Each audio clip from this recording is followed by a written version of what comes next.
Council, come to order. All rise and salute the flag. Pledge allegiance to the flag of the United States of America and to the republic for which it stands, one nation, under God, indivisible, with liberty and justice for all. Please remain standing for a moment of silence in honor of our veterans, service members, and those who have given the ultimate sacrifice.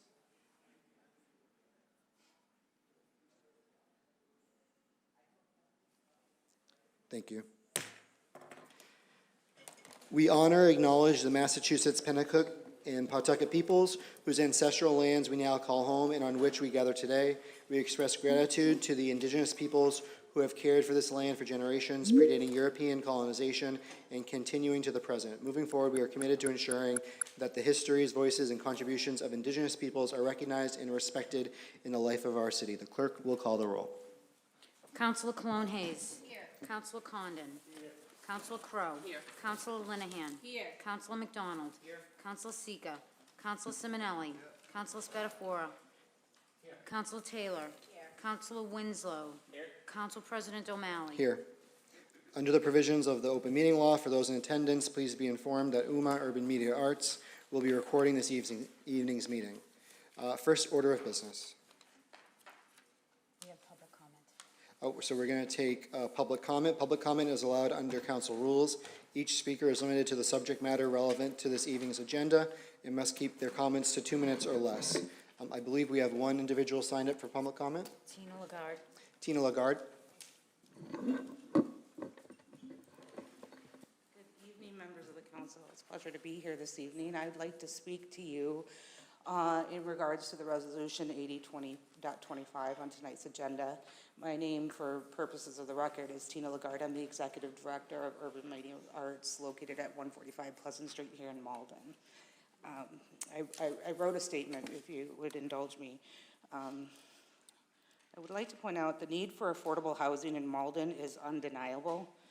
Proposing the sale of key public properties such as the Malden District Courthouse and Oak Grove Community Building will come at a significant cost to our community.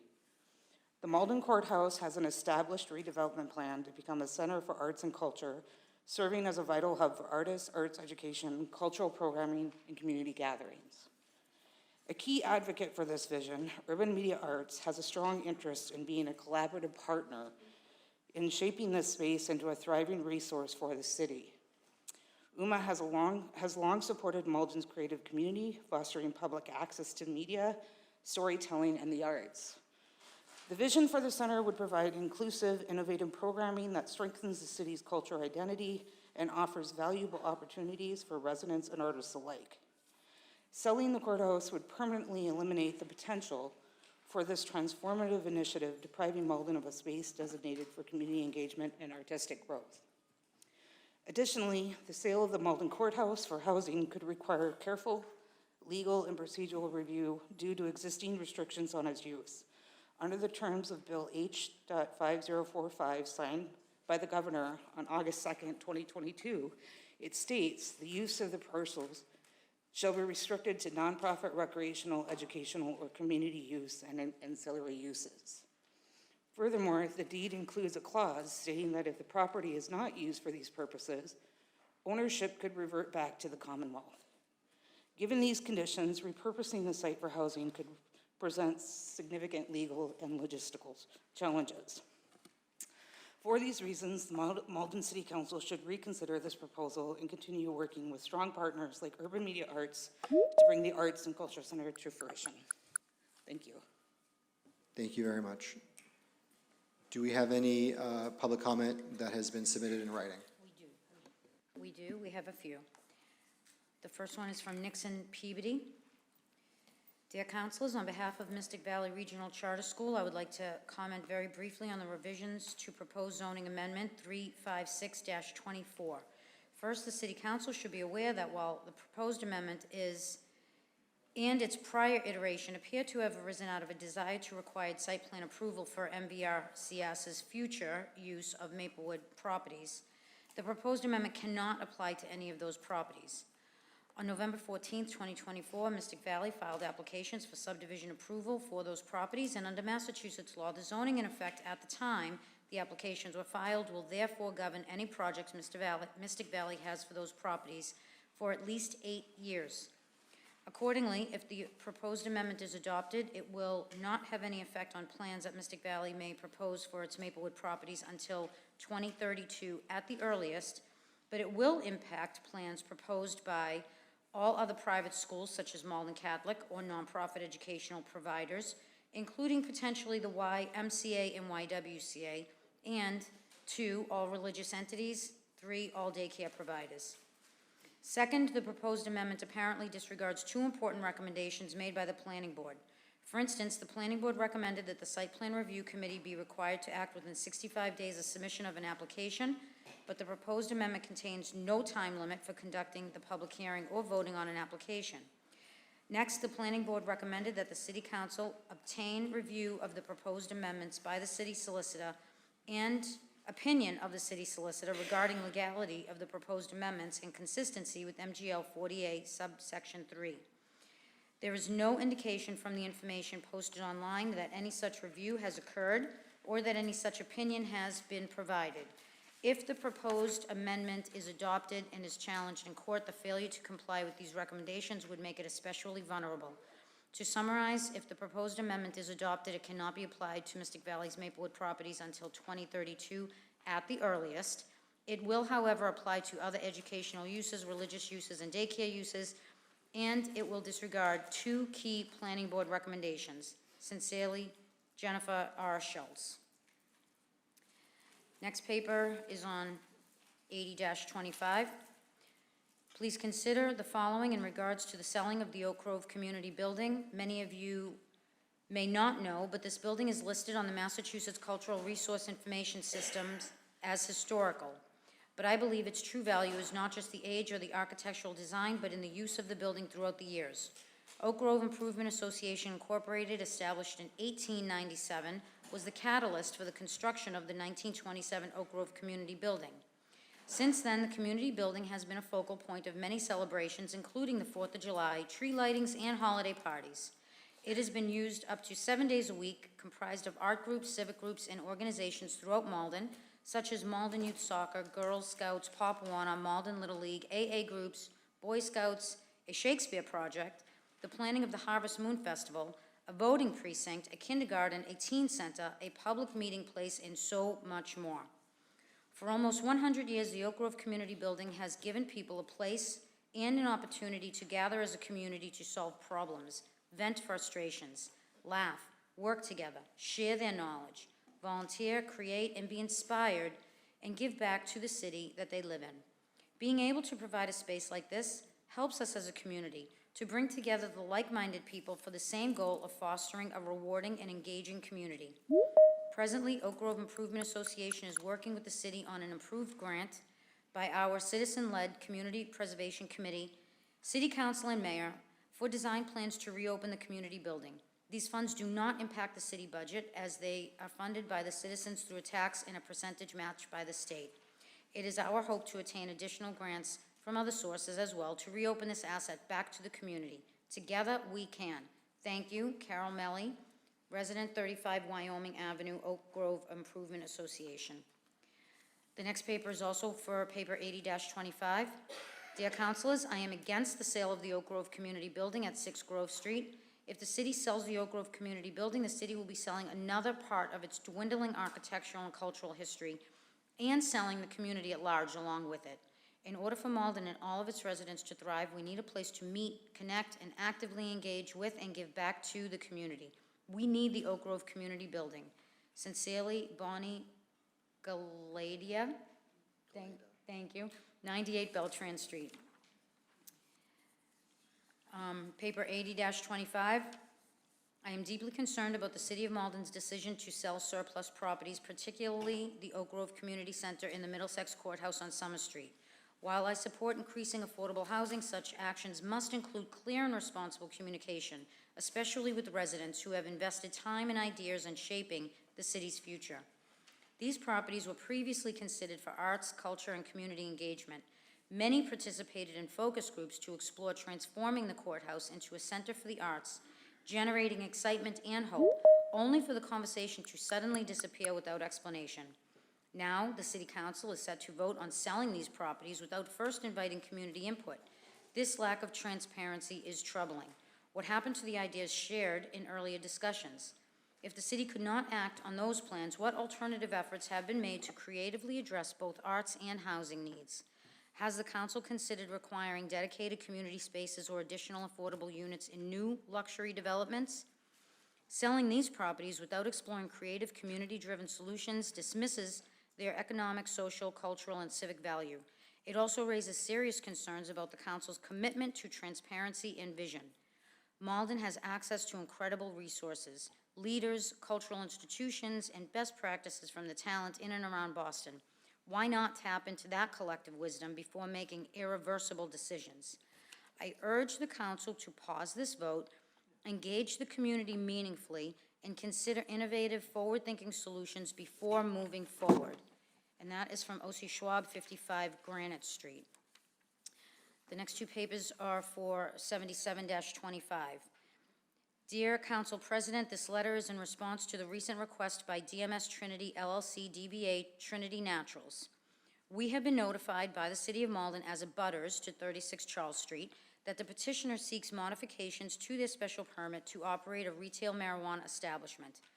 Our firm purchased the property at 99 Charles Street in October of 2024. The parcel is currently occupied by our tenant Stop and Shop, in addition to the freestanding restaurant building that backs up to the Charles Street. For your information, we are approximately 68 feet away when measured property line to property line. We have reviewed the petitioner's request and the recommendation from the City Planning Department and are specifically concerned about the likelihood of customers crossing over Charles Street to park on our property due to an insufficient number of parking spaces to support the petitioner's proposed business operations. Our review indicates that if approved, this request will exacerbate the parking shortfall that was deemed to be grossly deficient in the Planning Board's initial parcel use review. The initial plan required 5 off-site parking spaces, and this proposal increases that deficiency to 12 off-site parking sites to be secured. For our knowledge, any agreement regarding off-site parking and its location is not included in the application. For the sake of clarity, we are confirming that there is no agreement in place for our property to be used for overflow parking, and in the absence of such an agreement, any use of our property by the petitioner and its customers would be considered to be trespassing. In an effort to avoid any future disputes, we ask that these concerns be taken into consideration in review of this petition. Sincerely, R.K. Malden, LLC, David Katz. Dear Malden City Clerk, please read this comment into the record stating my opposition to the special permit for 36 Charles Street.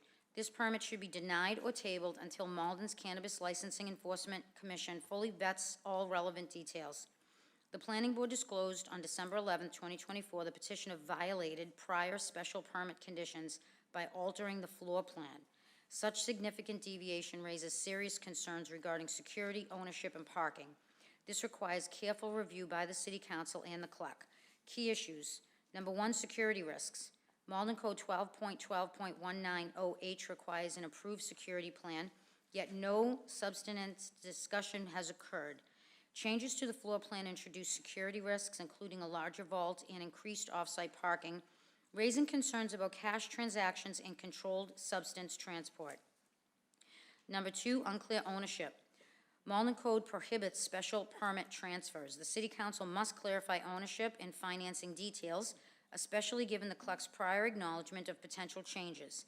The EIN/TIN linked to this application is also tied to a Chelsea retail location, warranting further review.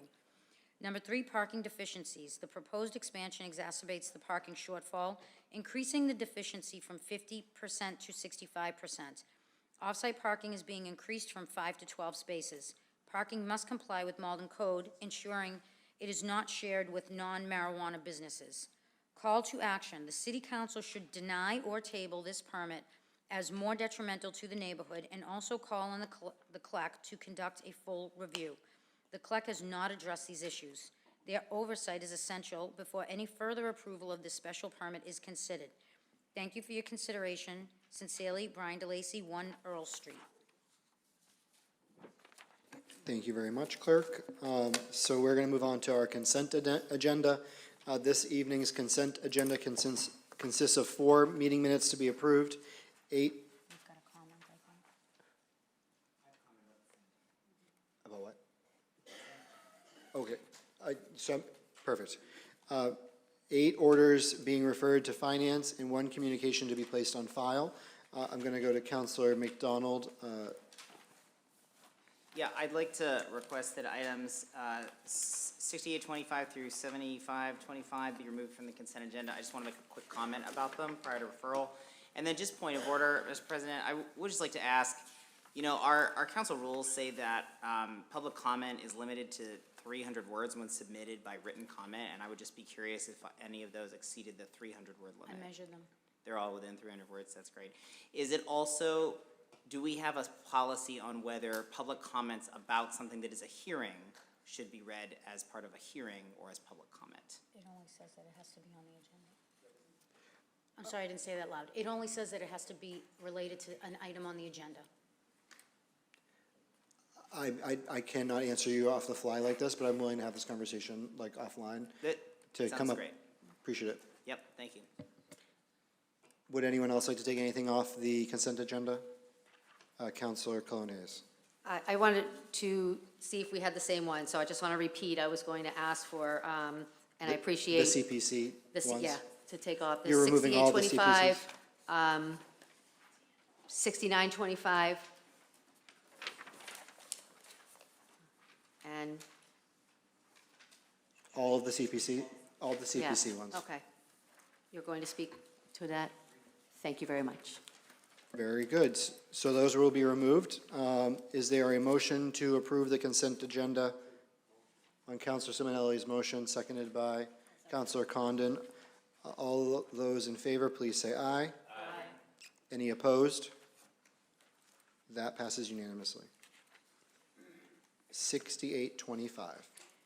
68-25, order that $1,450,000 is reappropriated to pay cost of revitalization of Deva Park in the amount of $450,000 and the Riverworks Park in the amount of $1 million, and for the payment of all costs incidental and related thereto, and that to meet this appropriation, $1,450,000 shall be reappropriated from a portion of the amount borrowed on August 2nd, 2023, under the loan order passed by the City Council on June 11th, 2019, to pay cost of Roosevelt Park revitalization, which project is abandoned and no liability remains in accordance with GL Chapter 44, Section 20.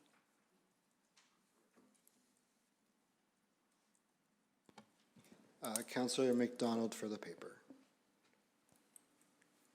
Yeah, thank you. And I'm happy to speak to all of these as a group, but let me just say what I want to say about this particular paper, and then you can apply that to the rest of the CPC papers. I wanted to let folks who are watching this meeting know that, you know, once a year, we get recommendations from our Community Preservation Commission on the grants that they would recommend that we make based on the money that they have.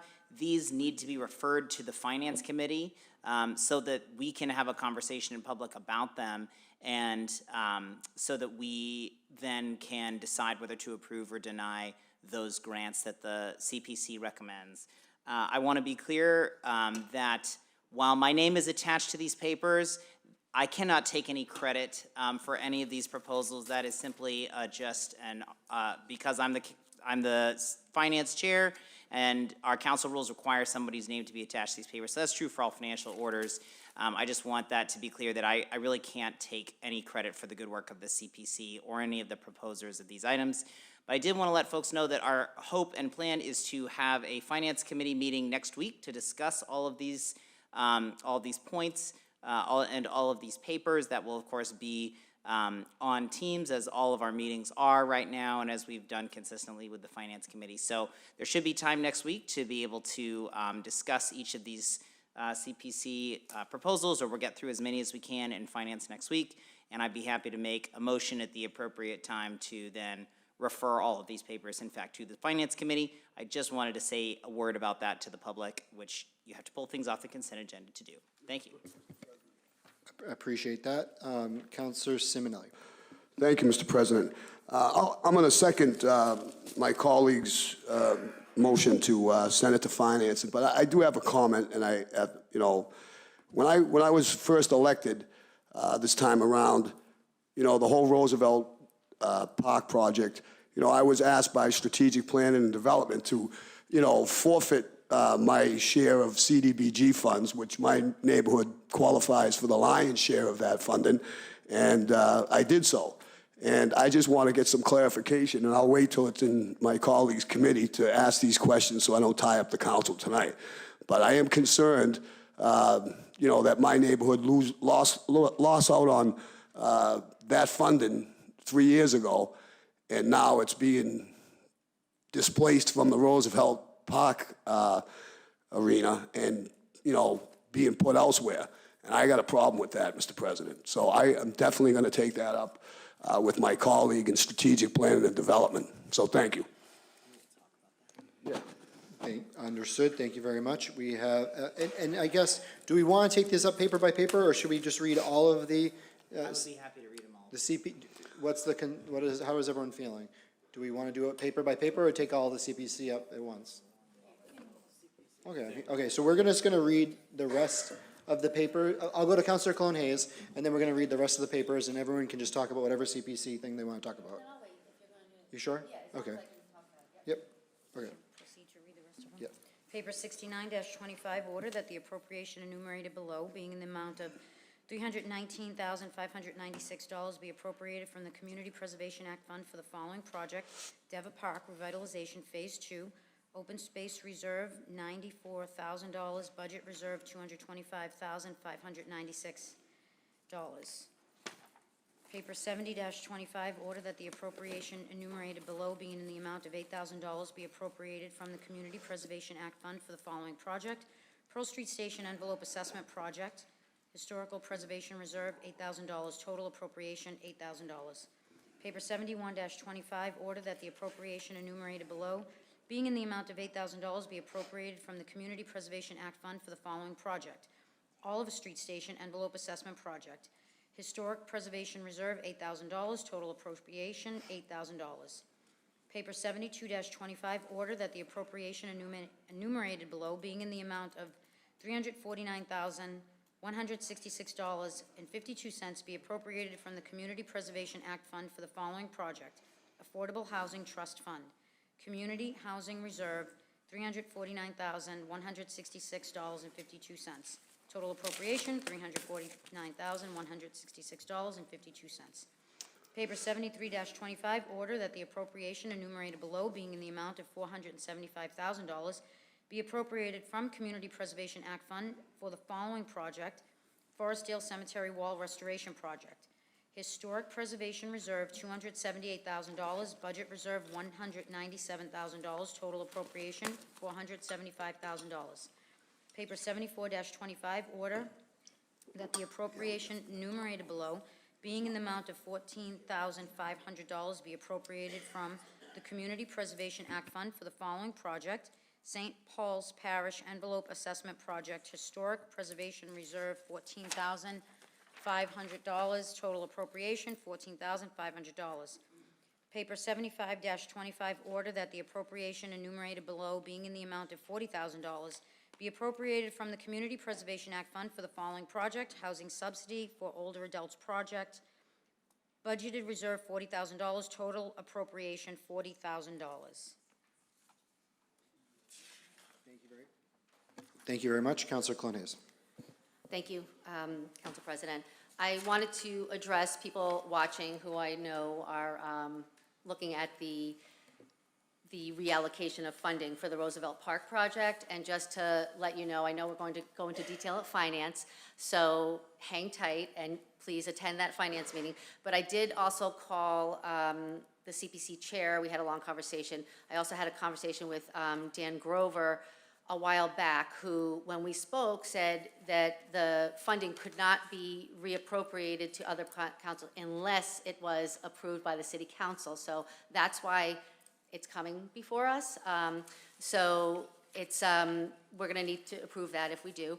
Also, we'll free up some money from the CPC, so I heard that hopefully people like the Friends of Roosevelt Park who already submitted something, maybe they could reapply again, and that you could watch the video. I was just told will be online probably after tonight, maybe tomorrow, because a few of us wanted to rewatch it just to make sure we totally understood what was going on. So check back on that tomorrow.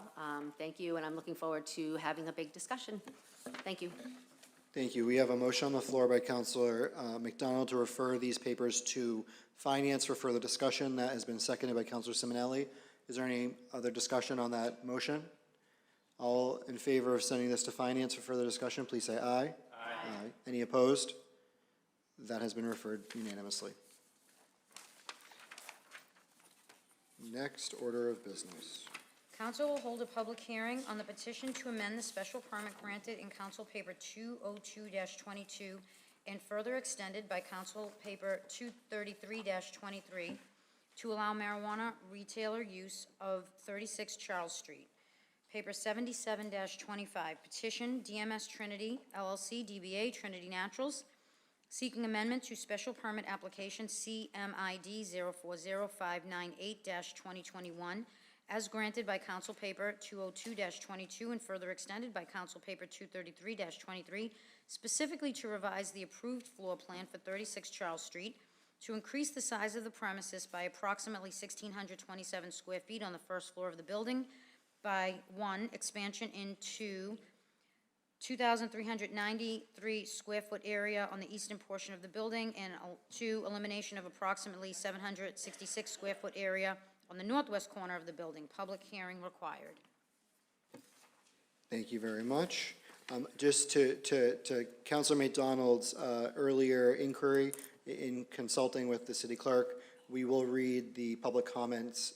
We will just read them in the appropriate for or against. We won't read them all again, but we'll just refer back to that. So they will be in the record. So with that, I will hand it over to the petitioner, Mr. Rob DeMarco, and the DMS Trinity team. Welcome. Good evening, councilors. Roberto DeMarco here on behalf of DMS Trinity. I was before you at both the time of the special permit and at the time of the extension of the special permit. And during those meetings, I told you we would follow the rules.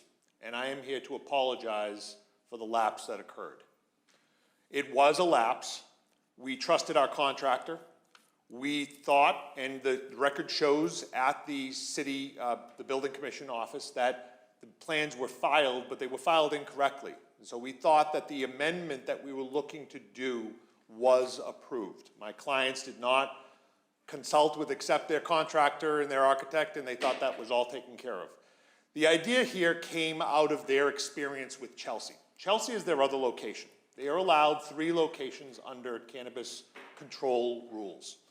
They opened Chelsea and told you all about their experiences in Chelsea. In fact, there was a discussion at that time about what would happen first, Malden or Chelsea.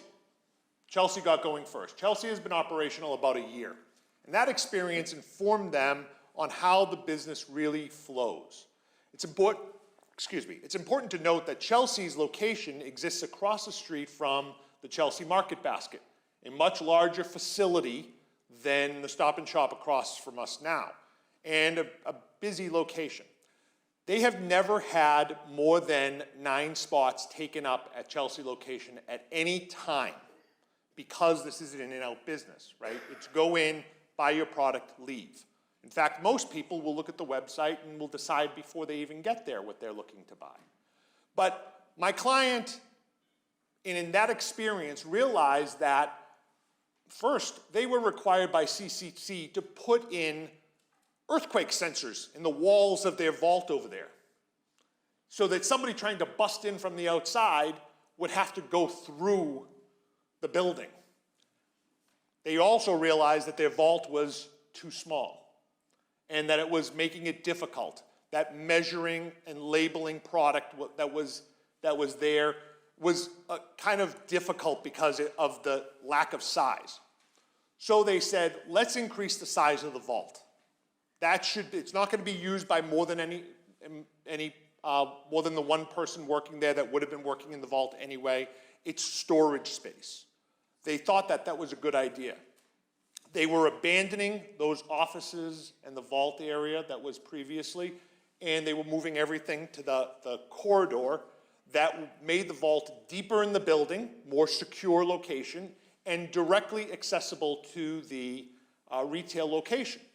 So they thought that these were good ideas, and they thought that they got approval that it was going to simply be a change. They were wrong. They are here to apologize themselves for that. So our request is that this amendment be allowed. The construction proceeded before the mistake was realized. They immediately asked me to apply for the amendment and to come in here and to apologize. And that's what we're doing. This change does not practically increase the use of the location. There aren't more people going to be coming just because we increased the vault and these offices are increased. These offices, and by the way, this council says, look, we think there's too many offices, we'll work to cut back. We will invest the time and money in stripping out things that you feel is necessary. But we don't think that it's necessary. We don't think that this is going to cause more business there. The retail space has remained exactly the same. We have an agreement with New England Tea and Coffee, not Stop and Shop, with New England Tea and Coffee to use parking. And we have an agreement, we would be buying the city permits, the 2-hour permit passes for the parking garage at CBD, which is right down the street and easily accessible by clients. Additionally, we are going forward with the agreement with the city to allow for the bike path to be used and to pass through our property. We want that to happen. We want foot traffic. We don't want parking. We don't want people, zipping in and zipping out. That's not good business. We're a downtown location. It should be part of the walk of Malden. That's the way my clients see it. Lastly, in terms of the, apologize, just going back to my notes quickly. In terms of the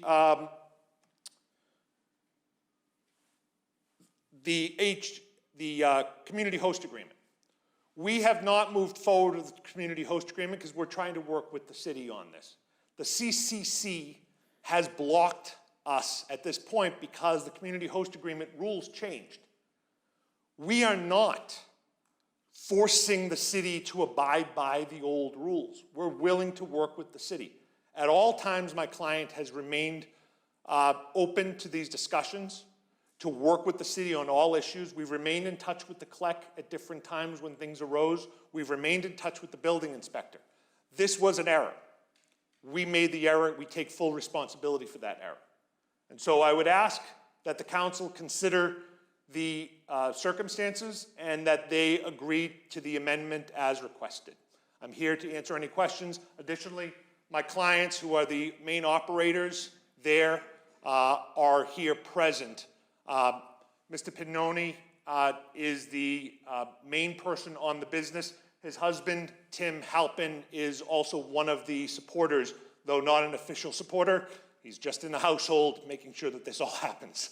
So we would ask if you have any questions. We're ready to answer them. Thank you. Thank you, Mr. DeMarco. Are there any questions for the petitioner? Councilor McDonald. Yeah, thank you. So I'm just reading the planning board's recommendation, which is approval of the, they recommend approval of the amended petition with 20 conditions. Yes. And can I just ask, do you have any response or commentary on those 20 conditions? No. We felt that they comply with the conditions we had already agreed to previously, and we feel that they are reasonable. Okay, so you are not contesting any of these conditions? We are not. Okay. Thank you. Councilor Simonelli. President. Hello, Councilor. Any idea when they may be opening at this point in time? I know that there's been a delay, but any idea, time frame? We are down to, we have a couple of conditions that the CCC has requested of us. Number one, we have to finish this. We have to get the special permit fixed. Number two, we have to get the HCA fixed with you guys, which is an issue that the rules changed on all of us. And so we're working with the city diligently on that issue. And then number 3, we have to have a couple more public hearings because those have they timed out. You can not apply for a license to open until you've had those hearings. So we have to happen, all that has to happen. What we'd like to be open tomorrow. Right. This project has lasted way too long, but we feel that we can be open by springtime. Okay. Thank you. Thank you. Thank you, Mr. President. You're welcome, Councilor Winslow. Can you explain a little bit about the connection, how do you anticipate the bike path connecting? Is it, I know like the old doo-wop diner, there was sort of a crosswalk through a kind of a parking area. What, have you kind of scoped that out? We believe that there could be a cut that has the bike path go between the building and the parking spots, that we could, because there's a walking path there, we could widen it a little bit and have the bike path go through there with pedestrian protections on each side. Right, so it actually would be a kind of a Cut separate right path. across and go into the greenway. Excellent, so it would be really a separate path rather than going through Well, people would have to cross it in order to get into walking, the building. but cars wouldn't be crossing No. this. All right, thank you, good. I just wanted that clarification, thank you. Councilor Crowe. Thank you, Mr. President. I am in support of this, petition. I do think increasing the vault, we know that Trinity's, under our current zoning, that they're the only people in the building.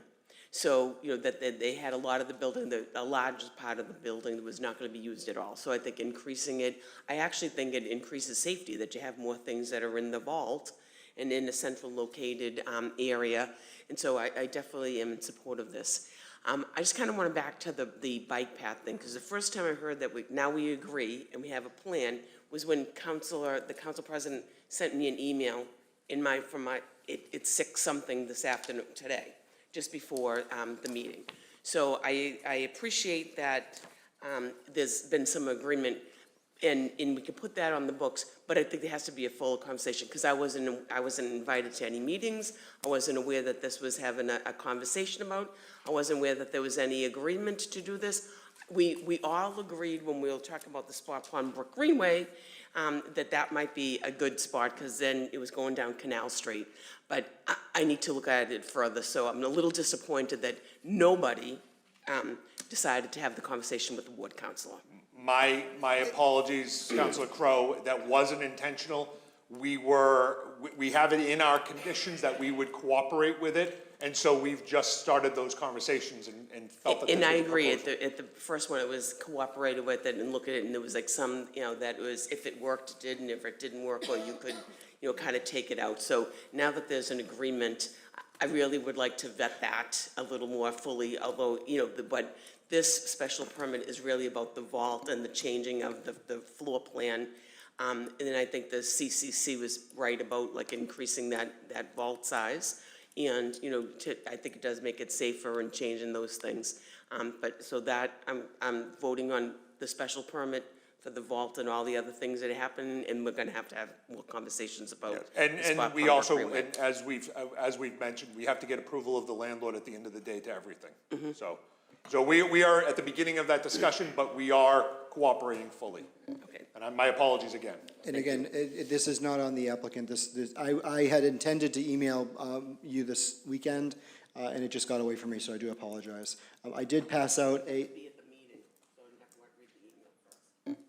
Yeah, and it was really kind of in anticipation of this, and it looks to potentially modify condition 18 based on prior conversations that we've had. I'm going to go to Councilor Colonies. Thank you.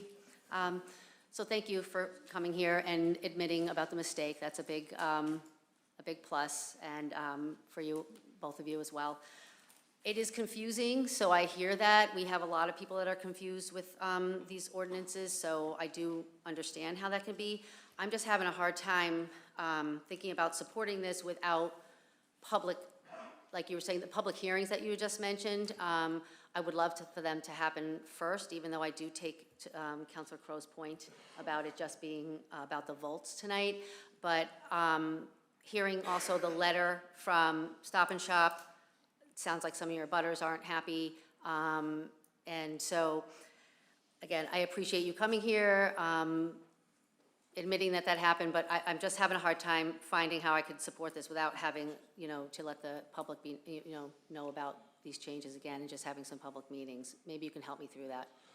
In terms of the Stop and Shop, their concern is the parking, and I understand that, and that's why I raised that the Chelsea property has never had issues with Market Basket.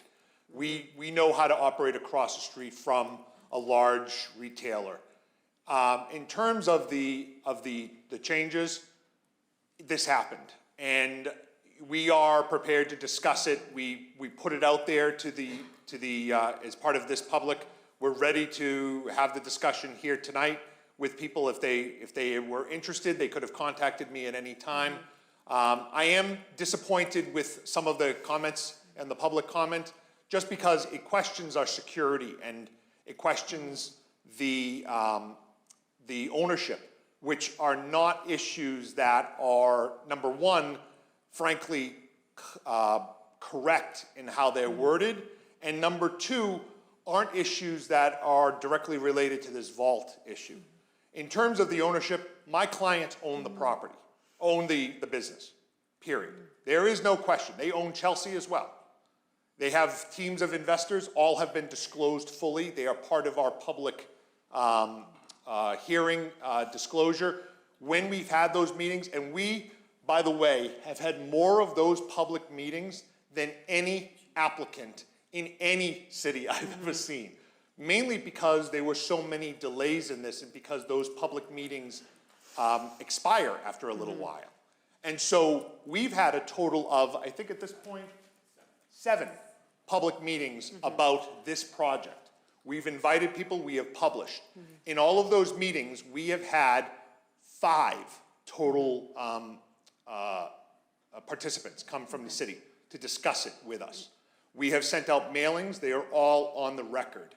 So at any time people wanted to talk about this, they knew where to have this conversation.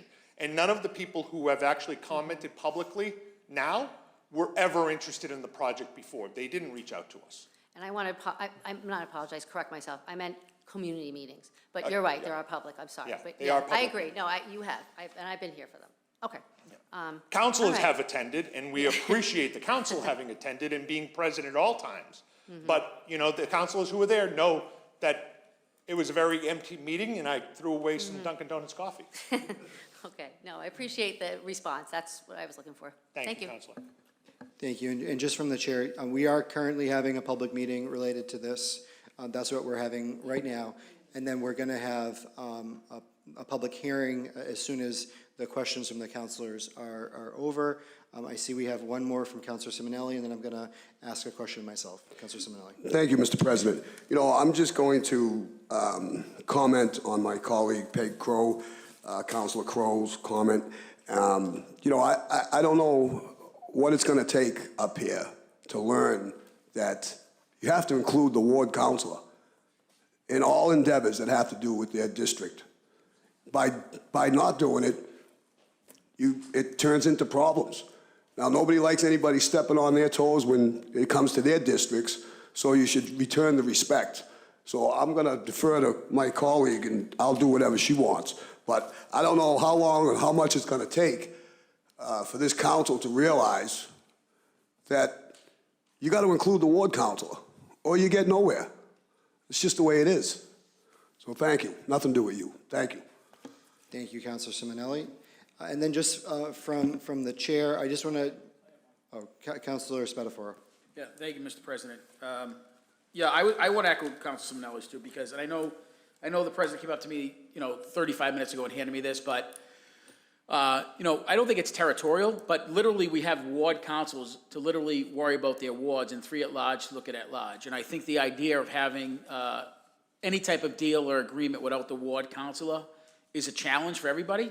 And you talk about public meetings and community intake. That's the role of the ward councilor. And hopefully, Councilor Crowe, I think, based on how she works, I think she's understanding. But You know, she's gotta talk to residents now, she's gotta talk to Stop and Shop and other businesses there, regardless if it's a valid concern or not, that is her role, she's gonna demonstrate, and I think without having her, whether in your court or not, again, I'm gonna use the word, I hope every up here, I'm making t-shirts for everybody. We talk about transparency, but it's only when we wanna talk about certain things. I mean, we're literally having a public meeting right now, the ward council wasn't aware of any deals being made, and I'm glad there was discussion had, but it's frustrating because I talk to Council Crowe all the time, we bounce ideas off each other, and I look, I don't know who was in that meeting, and I'm not gonna ask, because I'll get frustrated, but I think it's incumbent of everybody here, and I think it's almost incumbent on you to make sure when you come up here, whether you're in good spirits before the council, or you're coming up here to ask for forgiveness like you are, the very least you can do is ask for the ward council's participation, because I think it's important. But other than that, let's move forward. From the chair, we are joined by collect members Nelson Miller and Ron Hogan. You know, the only thing I'm going to add is that could you clarify the ownership discussion? I know you briefly touched base on it, and how ownership is different than maybe a loan. That was something that came up, just to kind of clarify. We have borrowed money from individuals who are not owners. Those have loan terms. They are not owners. They do not have a right to anything except to collect on their loans. And in the event that we do not pay, the clients are personally liable on that. They wouldn't be foreclosing on any assets. So there's loans in place to help fund various operations, but they are not at all owners, and they do not have any ownership interest in this. Thank you for clarifying. If possible, taking that discussion off, if Mr. Hogan, would you mind coming forward and kind of doing a better job than I have tonight, explaining some of the conversations that have happened related to access to the property? I didn't do a good job explaining, and if you could maybe try to help summarize. So which, not the ownership piece, I'm sorry. Not the ownership piece, but the unless anyone has any more questions about the ownership piece, it sounds like there are some loan agreements, but the ownership is the same. But there has been some concern about the fact that we had some conversations with the applicant related to access to the site. And I do want to let everyone know that, you know, that is on me. That's not on the applicants. It's not on Mr. Hogan. But if you could maybe help try to summarize kind of the conversations that we've had. Yeah, I do just want to add to the ownership piece, just to continue what Attorney DeMarco said real quickly.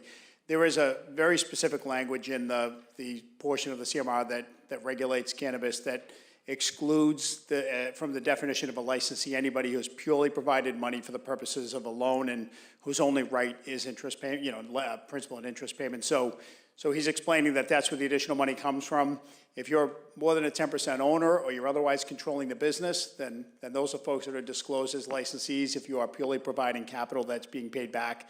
So even if that came about sort of later in the game than when they started with, you know, with our body, you know, business isn't going to borrow money as time goes on, right? I think everybody knows what the environment is right now. So I think, you know, Rob has explained that that's what they are, and there is no requirement to list them as a licensee. It doesn't change the ownership. I think the owners are who we were. So I guess just, you know, Councilor Malley, we had a conversation just as a, you know, making sure that to Attorney DeMarco's point that they were still willing to work with the original language that was in the special permit and trying to provide access. And I think, you know, Councilor Crowe, you're 100% right. It needs to include the right folks that are in the room. And so to whatever degree it didn't, and I was part of that conversation, then I apologize, you know, also. But it certainly was just with the, I think, last minute goal of making sure before this meeting tonight that, you know, sort of both the spirit and the intent of that desire was still there with a little bit more specificity. And certainly I think that's what we heard from Rob was that. So, you know, Chris is right, and you're absolutely right. There should have been more conversations, but I think it was a little bit of a last minute scramble to say, hey, are we still thinking the same thing, you know, so. Thank you, Mr. Hogan. I appreciate that. Yeah, so again, it was no offense. It was basically, when we were talking about this grander vision, we wanted to try to minimize any potential impact to Canal Street. And the discussions that we did have as a group were that it would be more ideal to go the shorter route. And so I do apologize for not getting that email out to you sooner about an update.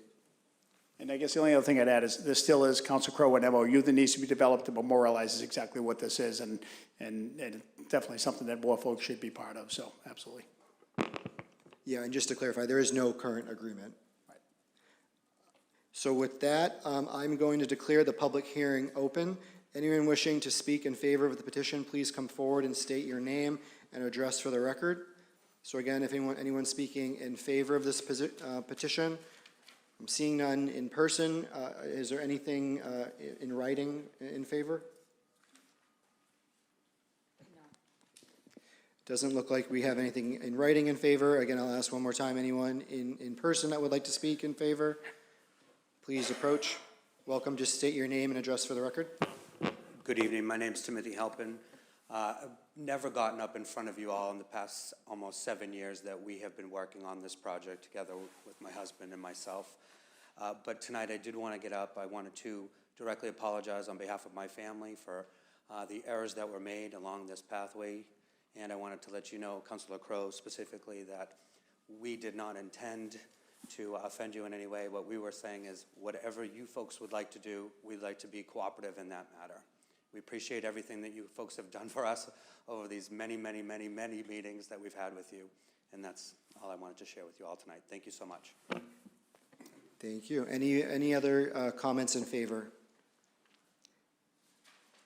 I will declare that portion of the hearing closed because I'm hearing and seeing none. Anyone wishing to speak in opposition to petition, please come forward and state your name and address for the record. I think we have some that were in opposition in writing. If we'll just identify what they are. We're not going to read them again. Again, to reiterate for the record, we had 2 public comments regarding paper 7725 against Brian DeLacy, 1 Earl Street, Malden, Massachusetts, and Stop and Shop expressing their concern about being in their parking lot. Thank you very much. Again, is anyone in person would like to speak in opposition, please come forward. Seeing and hearing none, I declare that portion of the hearing closed. I see we have Councilor Winslow. No, I just have a point of order. I know, the issue. I mean, I definitely, it's great to see the applicants, the petitioners wanting to be more clear about a condition that was a little bit vague before, and to get some definitivity to do this. So I think that's a great thing. But I know it's a little bit sprung on the council. Do we have to vote tonight? I mean, could we vote?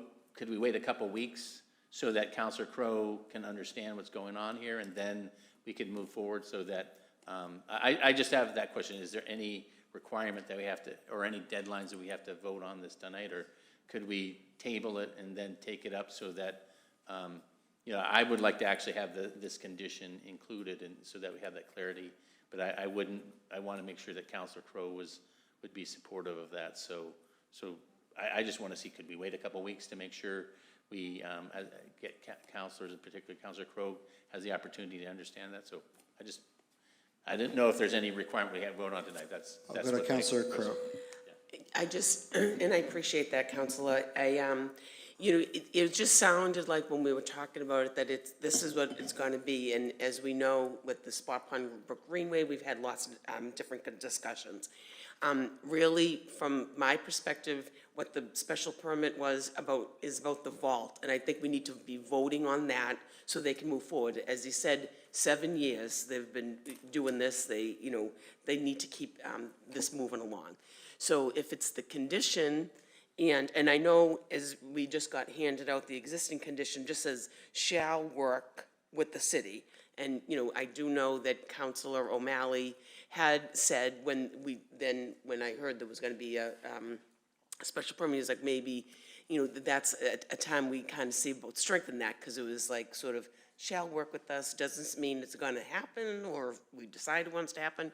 And so that's why that was the last I heard of it. Maybe this is the time. Apparently it was the time. So, again, and I think to Mr. Hogan's point that there really is, even if we change the language, it's not saying you're putting it in if we decide to go a different route, I think.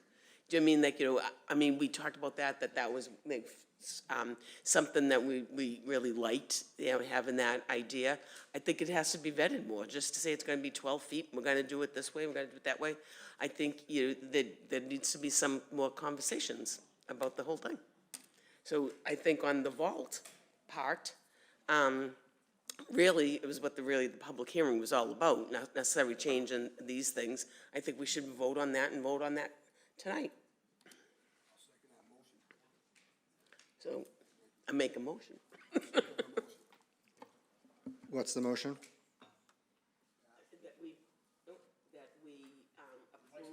approve Oh, sorry. that we approve the special permit as presented, which really was about the vault. All right.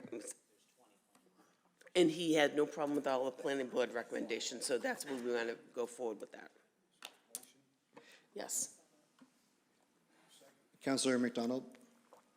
Yeah, I think that motion has been ably seconded, but I am happy to support it.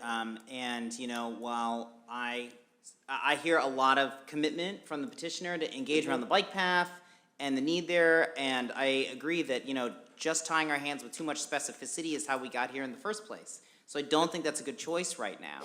I do want to say that, I really am excited to get your business open and contributing to the coffers of the city as chair of the Finance Committee.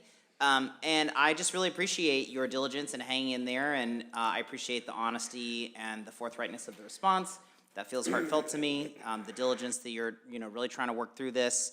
My opinion is that we make this harder than it needs to be. So I think that we could do more to learn from the steadfastness of committed entrepreneurs and business owners like yourself. So thank you for that. And I am happy to support the motion as you made, Councilor Crowe, and with the conditions from the planning board as written. Thank you. Councilor Linehan? Thank you, and I'll be brief. I know we've been through a lot of meetings and discussion here, and we need to move this forward. I definitely hear the sentiment of the council, and I agree. This is a motion that I can support. I do want to just underscore how important the connection to the trail is for me personally, and I know that when we have a good idea but the process is flawed, that loses support, and I think we can't afford to do that. We really have to get this right. It's a pivotal parcel, and I think for me, I see the way that folks patronize our other cannabis retailers. I see that the cars, it's a lot of parking, and it is in and out. I recognize that, and I think to Councilor Crowe's point, what we're really talking about here is the vault piece, but I think the other items and the things that the planning board have touched on, we've done our due diligence here. I do just want to make sure that we don't lose sight of this trail connection, because it is such a critical piece of the downtown, and I really feel that if we commit to that verbally, that working together, we can have the meetings, we can engage the councilors that need to be engaged. As a ward councilor, I very much feel that, and I would want to stand by my fellow ward councilors in the same situation. So thank you also for your candor coming tonight. I just wanted to appreciate the honesty and coming back, and that's not easy to do, but I think that we've had a thoughtful discussion and we have a path forward here, so thank you.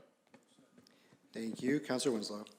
Yeah, no, I chime in with Councilor Linehan. I mean, I was the one who suggested the condition 18 in the first place. I raised that originally to Councilor O'Malley and Councilor Crowe, and that was why it got in there. I mean, it does say that petitioner shall work with the city and the abutting property owners to connect Spot Pond Brook Greenway to the bike path. So it's saying shall.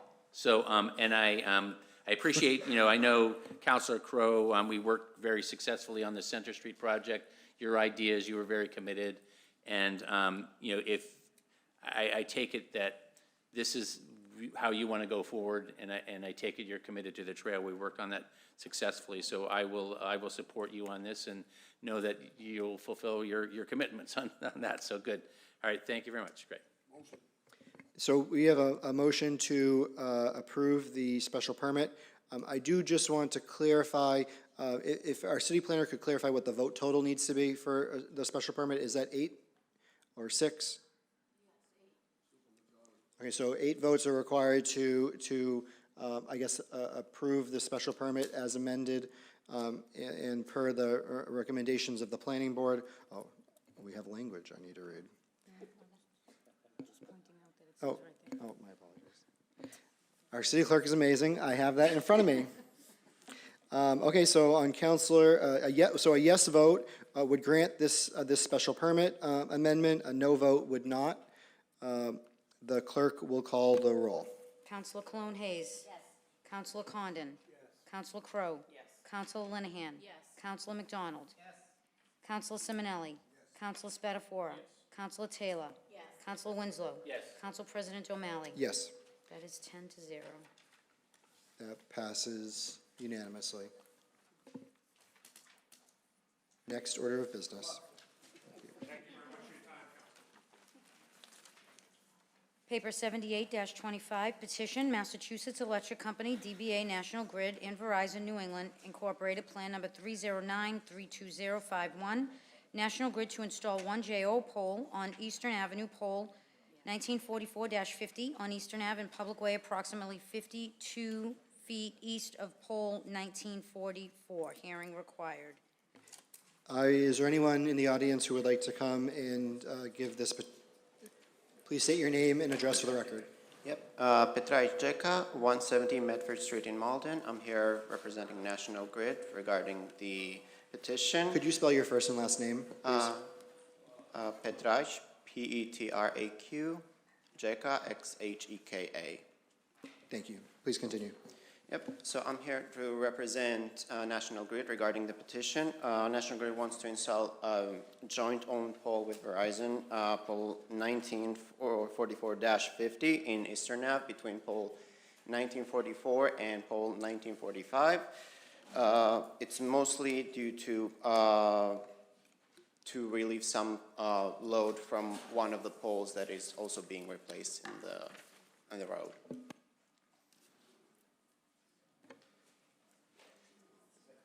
Hold on, we're just going to look up the address.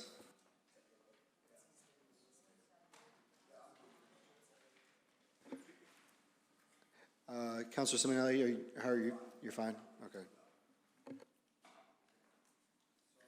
So I'm going to declare the public hearing open. Anyone wishing to speak in favor of this petition, please come forward and state your name and address for the record. Do we have anything in writing? Anyone else speaking anyone else who would wish to speak in favor, please come forward. Hearing and seeing none, I declare that portion of the hearing closed. Anyone wishing to speak in opposition to the petition, please come forward and state your name and address for the record. Do we have anything in writing in opposition? There's nothing in writing. Anyone else wishing to speak in opposition? Councilor Spatafora, you want to speak in opposition or you have a question? But if you can go through the opposition, then I'll ask the question. Sorry, good. Sounds good. So a hearing and seeing none, I declare that portion of the hearing closed. Councilor Spatafora. So I have a question on the corner of Easton and Lisbon, right? Is that what you said? No, it's Eastern Avenue. Yeah. Yeah, it's close to Lisbon Street, yes. Is it, what side of the street is it on? On the right side? No, Well, on the left side. depends where you're coming from on the right side. Do you know what's near the plaza, or is it across near the, well, you wouldn't know the name. Is it near the plaza where there's an ATM over there? I think it's near, it's not across like the mall, like. It's not in the mall, it's the other side? No, it's not on the house, it's on the side that like the police station is also on. Okay, so the side of the police station. And you have to add another pole? Yes, they were, that's what they're petitioning for. So, so they're gonna add another 52 foot pole on that side of the street? It's a 50-foot pole, yeah. That's what they're proposing. Can you just explain why you need another pole? And I don't mean to ask these questions like this because Councilor Crowe and myself did a walkthrough about 6 months ago, and they told us they needed a pole, and they didn't need a pole, they didn't want to dig the street and trench it because it costs you guys more money. And one thing I hate to see is when you add poles on sidewalks, it makes it harder to maintain, it's harder for people who don't use those sidewalks, it's harder for people in wheelchairs, and it's harder for us to just take care of that. And oftentimes, let me finish, oftentimes, it's easy for you guys to throw a pole up, right? And then, before you answer that, What else is going on the pole? So, You're not gonna lease it out, right? so the, Why don't I believe you? so the reason why is because pole 1945 has two components on it. We specifically now ask for one component on each pole, and that What's a component? Tell me what a component it's a is. disconnect switch. Okay, And a three-phase transformer, so like 3 transformers. yeah, those are the buckets, Yep. okay? So National Grid requires one pole, one purpose, so either you have either one transformer or one disconnect switch on it. That's why they are proposing another pole for the disconnect switch. And where does the other pole go? Is it right next to it? Because so what you're telling me is, there's two things on this pole right now, right? Yep. You're gonna remove one of these, what was the term you used? Components. You're gonna take one of these components off and put it on the other pole, Yes. right? Is that other pole gonna be right next to it? It's gonna be 52 feet away from it. I mean, it is what it is, but it's just, I just feel like we add poles to add poles sometimes. My only condition I would say is, you make the sidewalk back to whatever the superintendent of DPW works, and that you cannot place any other equipment on there but National Grids. So no Wi-Fi antennas on there, because that's what happens with these. I don't know I don't know if they're putting anything on it, so that's, Well, I'd ask for that condition. Because remember, we have an ordinance that you cannot put a new pole up just for the Wi-Fi antenna. So what happens is, they come in and get a new pole under a different reason, and I'm not saying this is it, and then they come back 6 months later and we don't remember the pole, and they say, hey, we already have this existing pole, because it happened on Highland Ave, and then they add that component on there, and we don't have the ability to say, is this the right spot? I'm not concerned about the spot from residents, but it's just fairness. It's commercial. Oh, yeah. No, it's up to you. It's your ward. Well, I mean, you make some good valid points, so I wouldn't mind, and I know you've had problems with the double pole and then using the poles for excuses, and it seems like this gentleman doesn't really have all the details, so I wouldn't mind entertaining a table in motion until we get some of these details ratified. Thank you. Great, and prior to us taking that tabling motion up, there is a double pole, 1, 2, 3 poles away, so if we could get that resolved. You're saying that a component is a bucket? I see the pole that you're referring to having 3 buckets on it. yeah, that's a 3-phase transformer. And then I see another pole directly next to it that also has 3 buckets. And then I see another pole that also has 3 buckets. Yes, because it's a commercial area, they require a lot more energy than a residential, which is why 3-phase is used. That's why. So how many of these buckets is going to be on the new pole? One. The new pole, it's not going to have those. It's going to have the disconnect switch, which is the thing that is on top of the buckets. Basically, Okay. yeah, that's what. And when you say disconnect switch, what is that like how a new service line might be connected to this pole? The disconnect switch is basically a sectionalizing equipment. If you open that, you're basically removing power from the rest of the line. Okay. They are used in specific cases. If there is like an equipment failure, they have to open that in order to safely operate and remove that and replace it, basically. Okay. Understood. Councilor Spatafor. The only other thing I would say is, so that is a commercial area, and hopefully that grows to be a commercial area. My question would be, at one point, do you put a transformer in on the ground, a pad transformer, which would reduce the need for all these buckets and the poles? Because Councilor Crowe and myself, that's what, on Commercial Street, they have a couple pads that have been installed, right? Because you bring it at a higher voltage and you. It depends, yeah, the higher the load that Yep. the commercial building Yep. requires, if it goes too high, we cannot go overhead, they have to go underground, we have to put a pad if it's too high. So how do you determine that? Because what I'm hoping is, if you do grow that area commercially, you're gonna come back in a year and a half or 2 years and say. That all depends on the customer. The customer comes to us with like, The specs. What they want, and based on what they have, we make the judgment If it's more than like 1,000 amps, we have to go underground. We cannot do overhead. Okay. Yeah, it's just good to know for the, I mean, there's ways that they can take some of this stuff off poles and make it easy, and so I think sometimes we gotta ask these questions just so we know what's gonna happen in the future. Because then, once the pole goes up, we never get them down, so. So we have a tabling motion which takes precedence by Counselor Simonelli. It hasn't been seconded yet, but in discussing with him, one of the things that we would like to potentially see addressed between when we table and when we take it back off the table is having any of the double poles in this stretch of road removed. And to definitely meet with the ward counselor on site to kind of walk him through what's going on and any other changes that need to be made based on his assessment. Is there a second to that tabling motion? Seconded by Counselor Taylor and Counselor Spatafora. Do you have any last questions before we table? Just this one, could you repeat this one last thing? Yeah, so basically, work on removing the double poles in this stretch. I'm going off Google Earth, so, you know, it's 6 months old. It could have been taken care of, but it probably hasn't been. And then if you could meet with Counselor Simonelli on site, just to discuss the infrastructure in the area and really kind of walk through where's the pole gonna go, and really just clarify why it's necessary. Yes. Thank you.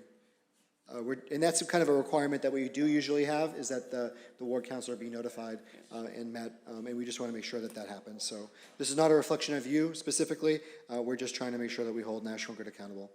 So on that motion to table, all those in favor, please say aye. Any opposed? That has been tabled. Thank you. Next order of Thank you. business.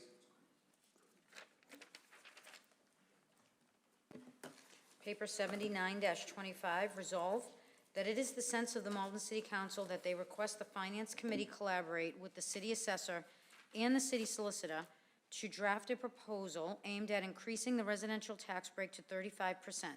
It is further requested that the committee explore the feasibility of doubling the state limits for owner-occupied properties belonging to seniors, veterans, widows, and individuals with disabilities. This was sponsored by Councilor Spatafora, and we have Assessor Kramer with us tonight as well, if you have any questions. Councilor Spatafora for the paper, and Mr. Kramer, you're welcome to approach. Thank you, thank you very much for the quick minute I'll just discuss. And this paper, along with the other papers, really a discussion, I think, after we've talked about ADUs and the makeup of the city in terms of residential, hopefully our ability to dilute some of that and bring commercial, but I'll be honest with you, I'm not that optimistic. And the other thing is, right now, our housing stock is about 55% owner-occupied.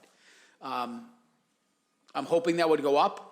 I'm optimistic, but I doubt it, because that number was about 11% higher about 6 years ago, based on some numbers. Again, I'm probably rounding a little bit, but we've seen a dramatic drop in home ownership here. This is something I've done this before. It failed, so this is to ask that we really help the local homeowner, the widows, the veterans, the people who live in this community, to take that tax burden off them. While we are at 30 right now, there are two communities around us, both Boston and Somerville, that have gone to 35, and I think Boston, and maybe I'm wrong, it's either Boston or Somerville, they were actually considering going to 40, but they have to go to the state legislature to do that, right? So I think it's worth us entertaining, looking at 35%, the highest we can go right now under the state law for owner-occupied. This will shift some of that burden.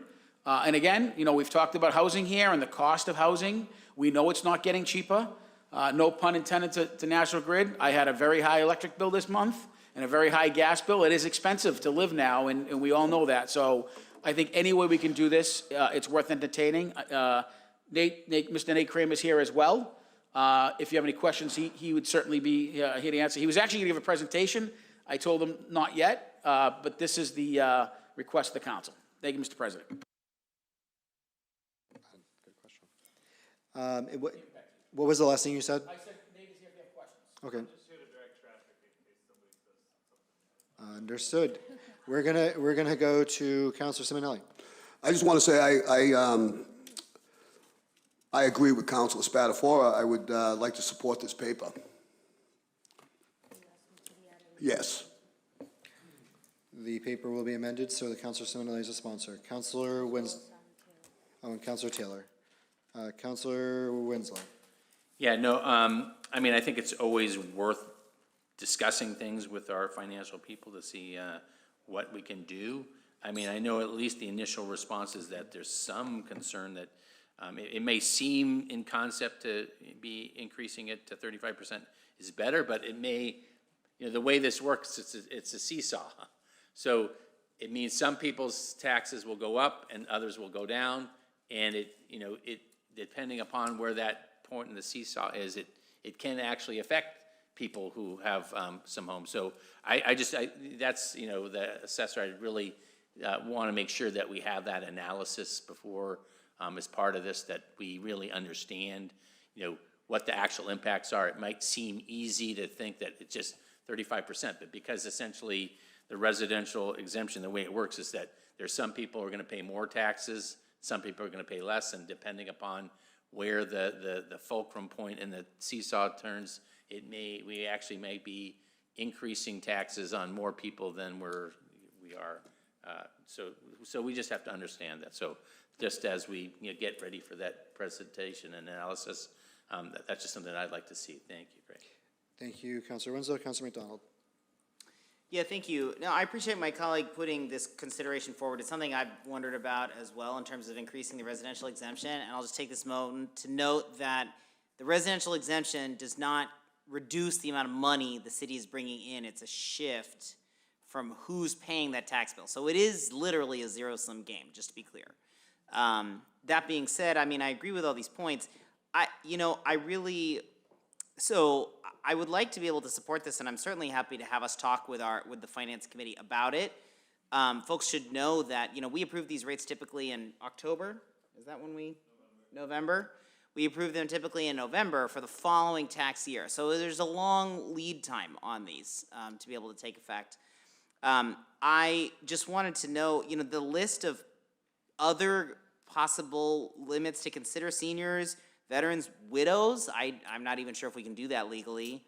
Individuals with disabilities. I was just curious about that list, and would you consider also adding affordable housing to that list? Because in some municipalities in Massachusetts, if you are a certified if it's a certified affordable unit, then you can get an additional exemption like that, which is something I'd also be very interested in adding in. Yeah, that list. Hold on. Councilor Spataford.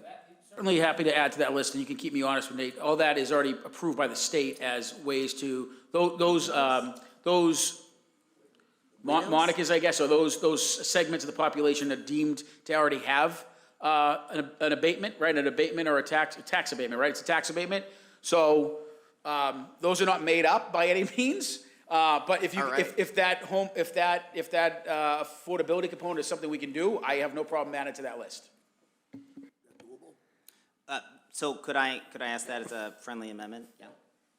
Absolutely. So there's a friendly amendment to add affordable deed restricted home, or something like that.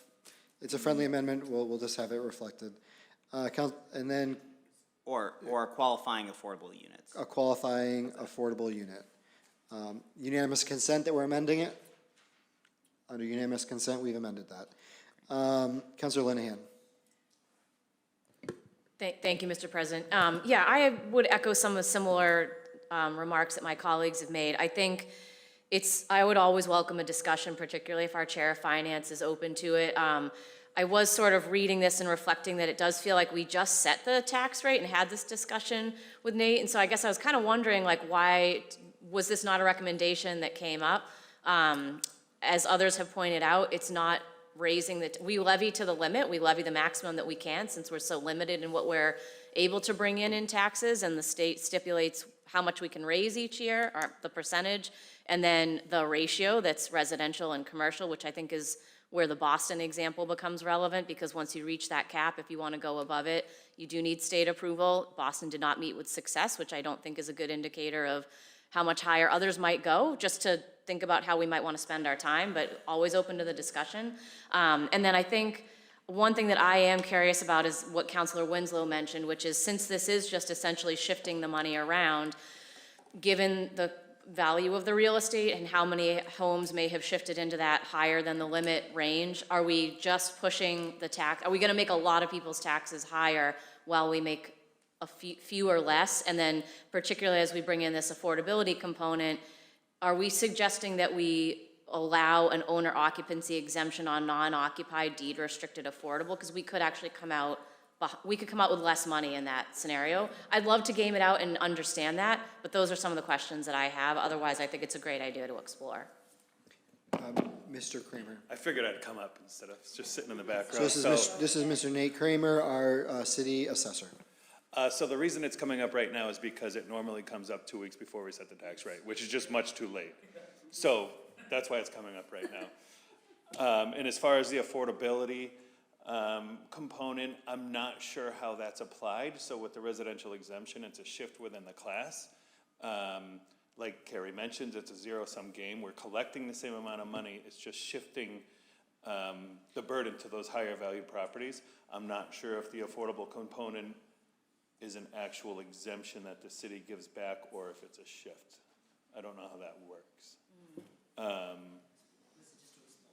Yep, just exploring.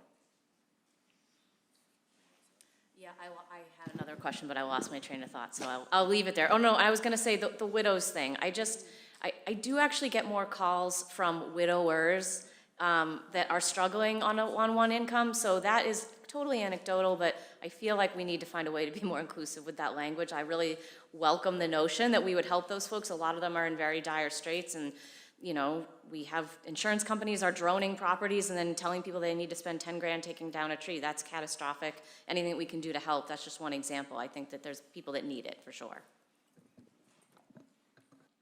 Thank you, Councilor Clones. Thank you, Council President. Yeah, I'm glad this is a great idea to explore it. And I'm glad I just learned more now that we are going to have hopefully a presentation and something in finance, which is great. Because the first thing I did, I can't remember who I picked up, called and said, didn't we just do this? And so I remember, because you come before us every year, and I'm thinking, are we actually allowed to do that twice? But then you just said it's in 2 weeks, so. You decide to do it early, with more than 2 weeks before you set the tax rate. Yeah, okay. Would be ideal. Yes, it would be ideal, exactly. That's why I was. Just point of information, this is not happening in 2 weeks. I know it's not, yeah. Okay. And also, this would not take effect until fiscal '26. Yeah, yeah, So exactly. January, it would be when we set, it'd be the. Yeah, fall, you it'd said be the 2 years deadline away. to set is in 2 weeks, which Right. is, yeah. So when I saw this, I was kind of like, yeah, I was confused by why it was coming up. Because I definitely have some concerns about what this would mean in our business community and Businesses going aren't up. affected, it's shifted within the residential class. Shifted with, okay, thank you. Thank you. So I'll have more questions, and hopefully they'll be that easy to answer. But I would, definitely like to explore this more and get some answers, so thank you. One final point, I do want to. Councilor Spatafor. I do understand how the mechanics work, and unfortunately, my house is exempt and has been exempt because of the value, which you can't complain about, right? But I think this is a way for the councils who've said, we do not, I don't want to say we don't want, but we want to discourage as many absentee landlords as possible that are not doing the right thing. The burden of this goes to non-owner occupied in another way. And while obviously taxes are not always fair and equitable, yes, some people might be paying more, but the home ownership that, again, we don't control the value either. I mean, if your house is worth more money, I don't think most people would argue, because it's a really tough seesaw. You want to pay less taxes, you want your house low, right? So the idea, though, is here really to give and incentivize people who are homeowners to stay here. And if you're not a homeowner, to consider being a homeowner, right? Because you get a bigger discount, and it does shift the burden with inside that residential, right? And unfortunately, we have the apartments, but that's, it's not commercial, which if we could get that in commercial, it'd be game over, right? But we can't do that, that's a state decision. So this is another way for us to have another lever there, and I just hope this council takes it seriously this year, because I feel like this is an area that we can certainly give a little bit back, not to everybody, I get that. And that's why I wanted to bring it up earlier in the year, have plenty of time that we can debate this on the floor, we can show the impact maybe for next year, and really communicate this out. I brought it up a couple of years ago, it didn't work, and I did bring it up late. So I was thinking this year, let's do it before the budget starts, that's the other reason, and then give Nate enough time, and then we could probably just debate before the summer ends, and if not, right before the fall when we have to get this done. So that was kind of the timeline. Thank you, Mr. President. Thank you, Council Spatafor. And just from the chair, I do want to, and maybe this is what you were going to say, the burden doesn't just shift to non-owner occupied properties. It's the benefit only applies to owner occupied, but the burden can shift to both owner occupied and non-owner occupied, because it's based on the valuation. There's a break-even point. Yeah, and that's the one thing I would say when it comes to this, is we really do need to take a hard look at this, because I've reached out recently to the city assessor related to our condos and how they're evaluated. The properties that by and large benefit from this are low-value condos, because they have such a low value compared to some of the homes in our community, which, you know, it's like the house poor families who live in a giant home, can't afford it, but their home is worth a ridiculous amount of money, and they really have no control over that. So we do really need to understand what is going to be the impact on our residents who live in some of these larger homes and don't have the benefit of living in a small condo that's going to way over benefit in this particular type of shifting. Any last words, Mr. Kramer? Yeah, so back in 2021, I did a presentation. There's a PowerPoint right on our website that explains how it all works. So the numbers are they're loose numbers from fiscal 21, but if you want to learn more about it, it just shows how it's all calculated. So going from 30 to 35 wouldn't affect. The break even's what, $1.1 million now, right? I think it's one, Yeah. right around 1.2. 1.2. Just under 1.2. Yeah. Yeah. So you're talking about a house 1.2 million, so So I think they're about, who's getting the value is everybody who has a house less than I think 1.2. there's about 13 single-family homes that don't benefit. Yeah. 13. Thank you. 5,600 and something.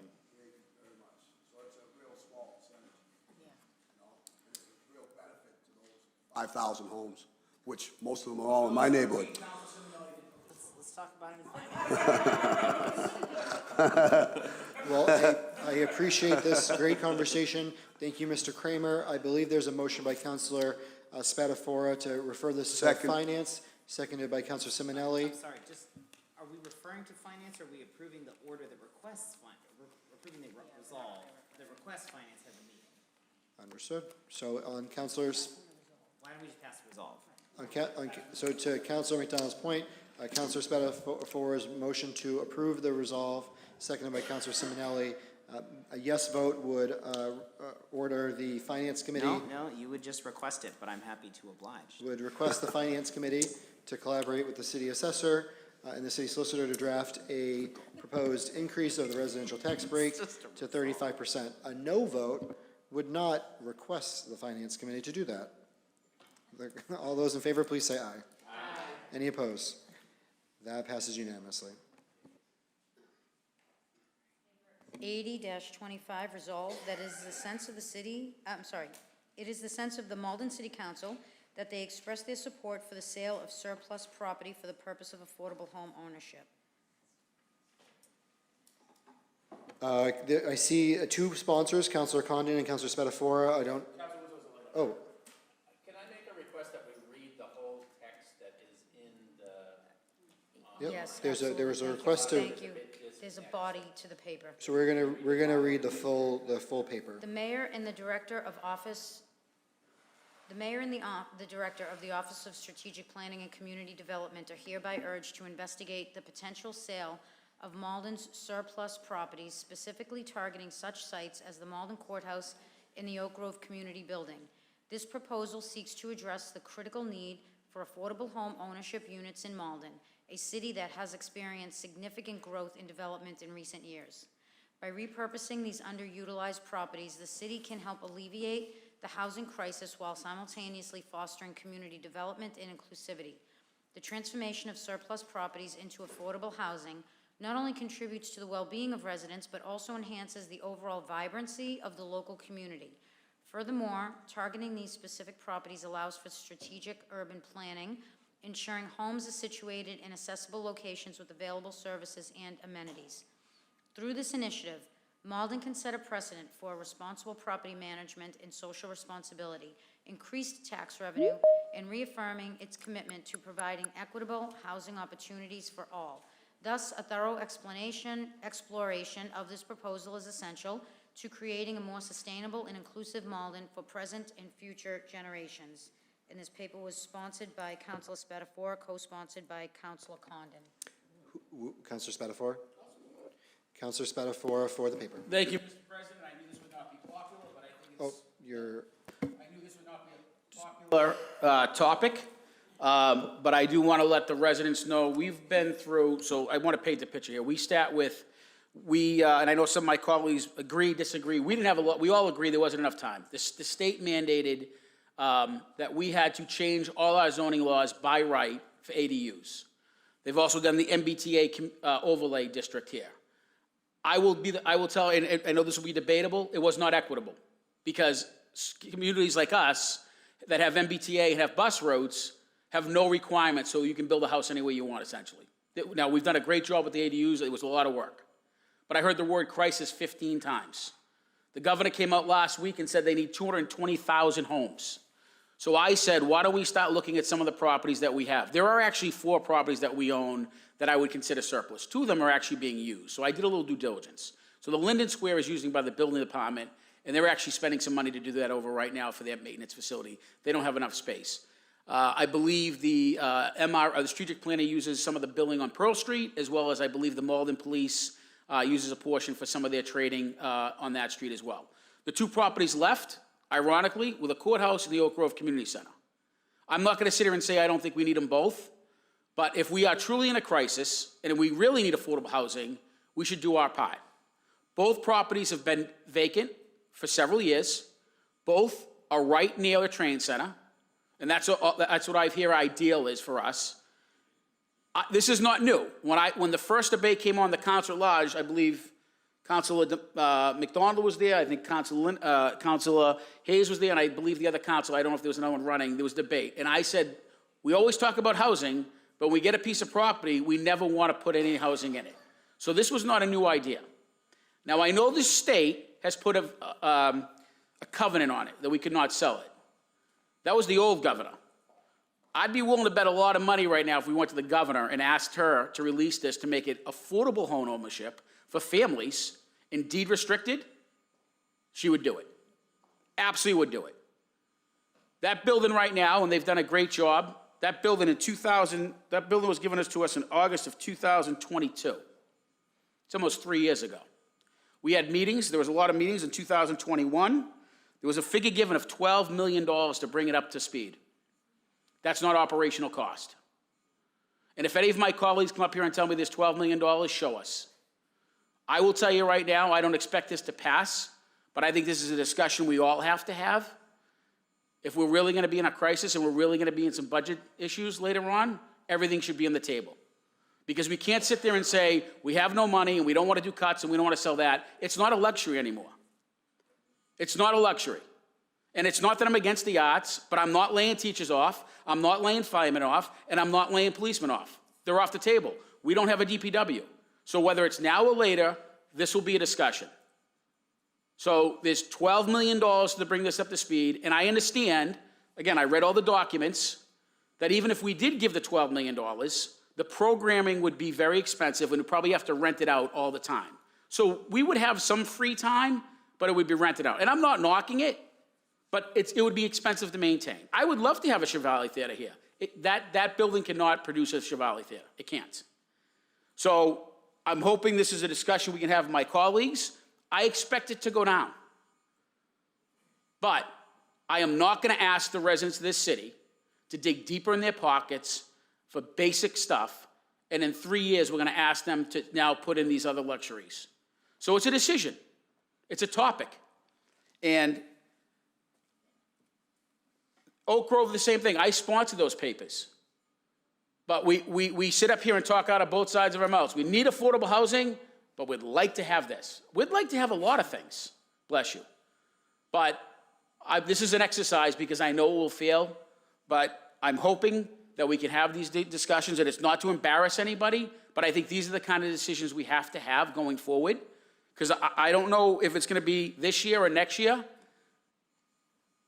We're not going to be getting a lot of federal funds in this state coming anytime soon. Let's be very honest. And cuts will come down, and there will be hard decisions to hear. And nobody up here wants to cut any staff. We know that. So if it's entertaining, this idea to at least explore it, and this is an option. This is not required what we're talking about. That's my thought process here. Thank you, Mr. President. I'm going to go to Councilor Linehan. Well, first of all, Councilor Condon, you are a co-sponsor. Do you have anything you'd like to add? Councilor Condon. Thank you. I agree with Councilor Spatafora. It's simply a choice. What's more important to you, an art center or maybe providing affordable housing for 10 or 12 families? And I think that's an easy question to answer. Thank you. Thank you, Councilor Condon. Councilor Linehan. Thank you, Mr. President. So just despite not having gotten a heads up or a courtesy of a phone call about this paper that's about my ward, we all talked earlier about how important that is, kind of ironic, given that this paper was later on the agenda. I am going to give the benefit of the doubt. I came in here tonight saying to myself, this is either about affordable housing or it's really about the two properties. I was hoping that really what we could do is have a discussion about affordable housing, because I would actually love to do that. I think our Affordable Housing Trust Fund action plan identifies that surplus property should be on the table, and I think there's nothing to say that we couldn't still have that conversation. What I wanted to do was make a friendly amendment to strike the mention of these two buildings so that we could have a discussion only about affordable housing. I would still love to do that if anybody's amenable to that. The specific motion would be to strike the words specifically targeting such sites as the Malden Courthouse and Oak Grove Community Building from the first sentence, and then the second to last sentence in the body of the paper that states furthermore targeting these specific properties and so on and so forth. For me personally, that would feel like a more productive way of entering the conversation.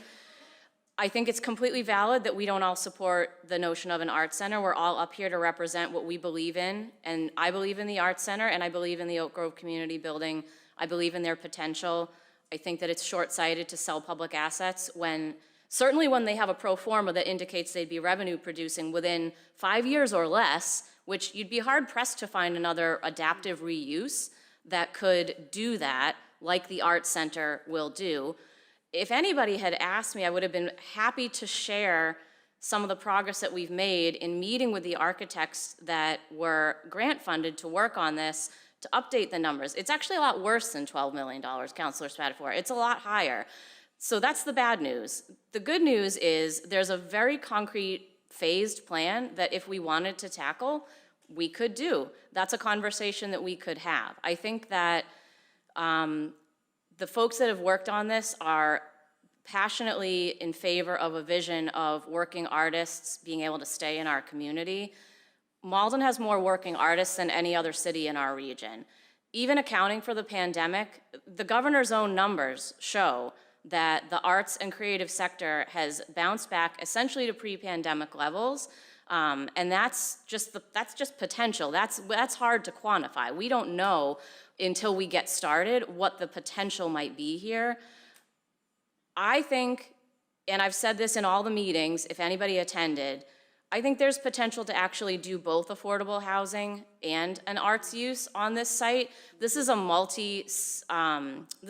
multi-parcel site. There's a surface parking lot across the street. There's a surface parking lot behind. There's a 26,000 square foot building, and that's if we don't go up. If we go up, the revenue potential is even greater. The Mountain Ave deck, which I'm not trying to speak in Councilor O'Malley's ward. This is right on the border here, and the Oak Grove Community Building is actually in Ward 4. Don't tell most of Ward 3 that, but it's an asset that is valued by the entire West End. When you look at the whole parcel, together with all the surrounding uses and the upzoning that we've just implemented with MBTA communities, there's potential to add housing and extend the square onto the other side of the tracks here. I mean, we have a downtown where we've invested first in housing, and then I would argue, thanks to that housing, we've been able to recruit Bodeborg, karaoke, dozens of restaurants. We have Pokemon Go every weekend. I could go on and on and on, all of the entertainment things that build on the legacy decades and decades. We used to have a dozen theaters downtown. You build on that, you adapt for what we have now. We could take that under the tracks onto the other side of the square. The transit adjacent nature of this parcel, in my view, means the possibilities are endless. I'm focusing a lot on the courthouse because I've put 5 years of work into that, as have over 700 people that took our survey, hundreds and hundreds more that came to street festivals that we had. We had multilingual focus groups. I think you'd be hard pressed to find a more inclusive public engagement process. So yeah, I feel really, really deeply about the future of that. And at least we have to give it a shot. If it's something that the community decides that we don't want to put our dollars towards, that's a community decision. But I don't feel comfortable having a resolve, frankly, kind of out of nowhere. I hear Councilor Spatafora's rationale that we've gone through two very difficult state-mandated processes that make it feel like we're losing local control and like we don't have a lot of ability to create affordable housing. But I actually think that this is a false equivalent. I think that talking about these two parcels, instead of actually having a more in-depth policy discussion about affordable housing, is just not the way to proceed. So I have an amendment on the floor. If there's a second to that, I would be happy to take the vote on that. Otherwise, I don't think I can support this paper as written. Thank you, Councilor Linehan. I'm going to go to Councilor Simonelli first. Thank you, Mr. President. And honestly, I gotta stand up for this one, because I'm gonna be honest with you. You know, since I've been in office, I have been asked over and over again to create affordable housing in my district. I live in the affordable capital of America, for that matter. And every time that something comes up, I gotta hear it over and over again. Now look, I'm not trying to tell anybody what they need to do in their ward. I'm not that type of guy. But I can tell you what we've done in my neighborhood. But I don't see it happening. I see a lot of people sit up here and talk about affordable housing. And I'd like to ask you, show me where you made it, and then I'll show you where I made mine. You know, I looked at the Bryan Street site, which is the Temple site, which already has a stage in it, which I wanted to use it for low income, which my neighborhood qualifies for the lion's share once again, for a low income created arts society myself. All right, to have kids to be able to be up there and, you know, be on stage with performing arts and everything else. But you know what? I was told that wasn't feasible. So what we did was we turned it into affordable home ownership. That's what it's going to be, affordable home ownership. I brought family housing into my district. I brought a lot of scattered housing sites already on top of the Newland Street site, Suffolk Manor, and Bowden Street Apartments. So is it the geographical area is where the affordable housing can go and no other parts of the city? So I would say you might want to watch your mouth a little bit when you're sitting up here and you're talking about affordable housing, if you haven't created any. Now again, you know, I'm not trying to tell anybody what to do with their sites in their neighborhoods, but I mean, I just think it's really wrong to sit up here and only allow affordable housing to go in one area. I've got plenty of affordable housing, and I continue to still build it, but I don't really see that happening from some of my colleagues, because you gotta show me. I'm a show me type of guy. Show me where you built it in your area. And we can start talking about sites all day long. I don't know how many sites are going up in the hospital site. How many affordable units are going up there? Not that many, not any, not any, but not any, not any. Not any. If I could just ask, if we could please try to keep it listen, I civil. got the floor, right? Yeah, I'm just saying, there's not any. I'm just saying, if we could turn the heat down just a little bit and keep it respectful. Oh, I'm just passionate. No, I understand. I'm going to let you finish. I do want to just clarify that Councilor Linehan said that she believes that there's an opportunity to do both an arts center and affordable housing. So I don't think that Councilor Linehan is saying she doesn't want any affordable housing in Ward 3. But I'm going to let you finish. Well, there isn't any. There isn't any now. And I highly doubt there's going to be any at all. And not at the magnitude that myself and Councilor Crowe have. So, I mean, I just think it's, you know, you got to be fair when you sit up here and talk about affordable housing. Because I'll go at it with anybody on this floor about affordable housing and how much you created and how much my neighborhood created. And we'll see what the end result is. The proof's in the pudding. Thank you, Mr. President. Thank you, Councilor Simonelli. Councilor Linehan, would you like to respond? Only to apologize for yelling over Councilor Simonelli. I'm not really sure why we're standing up. I hope maybe we can just stay seated. I felt like that was a little aggressive. But it brought out my aggressive Italian side too. So I'm sorry that I took the bait and matched your energy there. I do want to just state that, as Council President said, I am in favor, and you can watch any of the recordings of the meetings. I've asked the architect specifically to find a way to bring affordable housing to this redevelopment. If the whole site ends up being only housing, I think that's not a bad outcome, but I don't want to do that before we at least explore what the community has asked us to do and which the state is requiring us to do with our acquisition. Those are the terms of the acquisition, which is explore an arts and culture use. I know I hear all the time from constituents, they want more programming, they want after school, they want our educational opportunities, they want classes. These are the things that we're responding to. And respectfully, I've been on the Affordable Housing Trust and our ARPA committee that devoted millions of dollars to projects in Ward 7. We took a citywide approach to acquisition, and those were where we had properties ready to go. I have seen properties slip through my hands that I've tried to be working to bring a CDC to purchase in Ward 3. The purchase prices are higher, and the speculative market is incredibly intense right now, and I think if it's that way in my ward, it's gonna be in every ward eventually. I would say that if anything, we're a harbinger for where things could go as real estate values go up and how challenging it's going to get to build affordable housing. We absolutely, unequivocally have to be building it everywhere. Thank you. Councilor Winslow. Yeah, no, I will second Councilor Linehan's motion. I mean, I do have to, say the irony of just hearing councilors so adamantly speaking about being respectable to the wards and then having this resolution. I mean, I appreciate Councilor Spatafore sending out there. I think we all as councilors knew what was in the paper, but as it was represented to the public in the on the agenda, it really seemed very neutral. I reached out. I mean, I think. I didn't put it on the agenda. Well, but how it was represented here. So I don't know how that happened, but it became very neutral. So I just think it was just. Are you accusing me of creating the agenda? I'm just, however that's phrased in the agenda, I'm just saying it got neutral. But I do have to say, it's ironic that you were so passionate about making sure in Councilor Crow's situation. I'm saying hey, I have the floor, Craig. I have the floor. Councilor Winslow. I have the floor. Councilor Winslow. I have the floor, and I say it's very, okay, all right. Councilor Winslow, Yeah, okay, I will control the meeting. Okay, I appreciate it. okay. I know it's hard to get used to it. I will let you finish. Okay. I will go to you. Okay. I will go to the clerk. I still have the floor. I will go to the clerk. There's a conspiracy now. No, we're going to go to the, so Councilor Winslow, you finish your statement. All right. We're going to go to the clerk So to I just say, clarify the agenda. Here's a paper that underlies focusing on 2 wards, and that is not sponsored by the ward councilors. That's the thing. But I do have to say that I did reach out to Councilor Spatafora and inquired, why are we just focusing on these things? I am supportive of affordable housing and helped develop the Affordable Housing Trust and all that. And Craig and I were that together.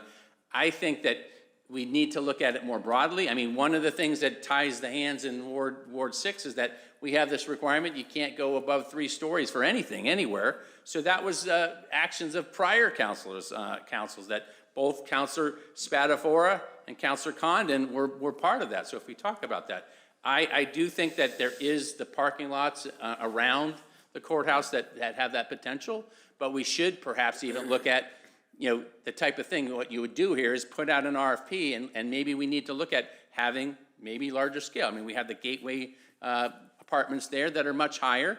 Maybe that's the type of thing of looking to see, can the housing help bring in the money that we can get money to help pay for the things we need at the Arts Center. That's something that we should look at. So, and I do think that there's, the city has other properties. There's a lot of parking lots here. We feel free to give free parking to people. Maybe we need to look at that as the surplus as well, to look at parking areas to see if that can be repurposed to have both housing and parking rather than just these lots. I mean, some of them I see that that it looks like just commercial trucks are parked there. Not is that really what we bought them for? So I think that's the other type of thing that I think is that, I mean, if we're really serious about using city property for affordable housing, we should also look at those properties that are merely being parked on, and is there other ways to look at? And I mean, we have a lot in I guess it's in Ward 5 now, but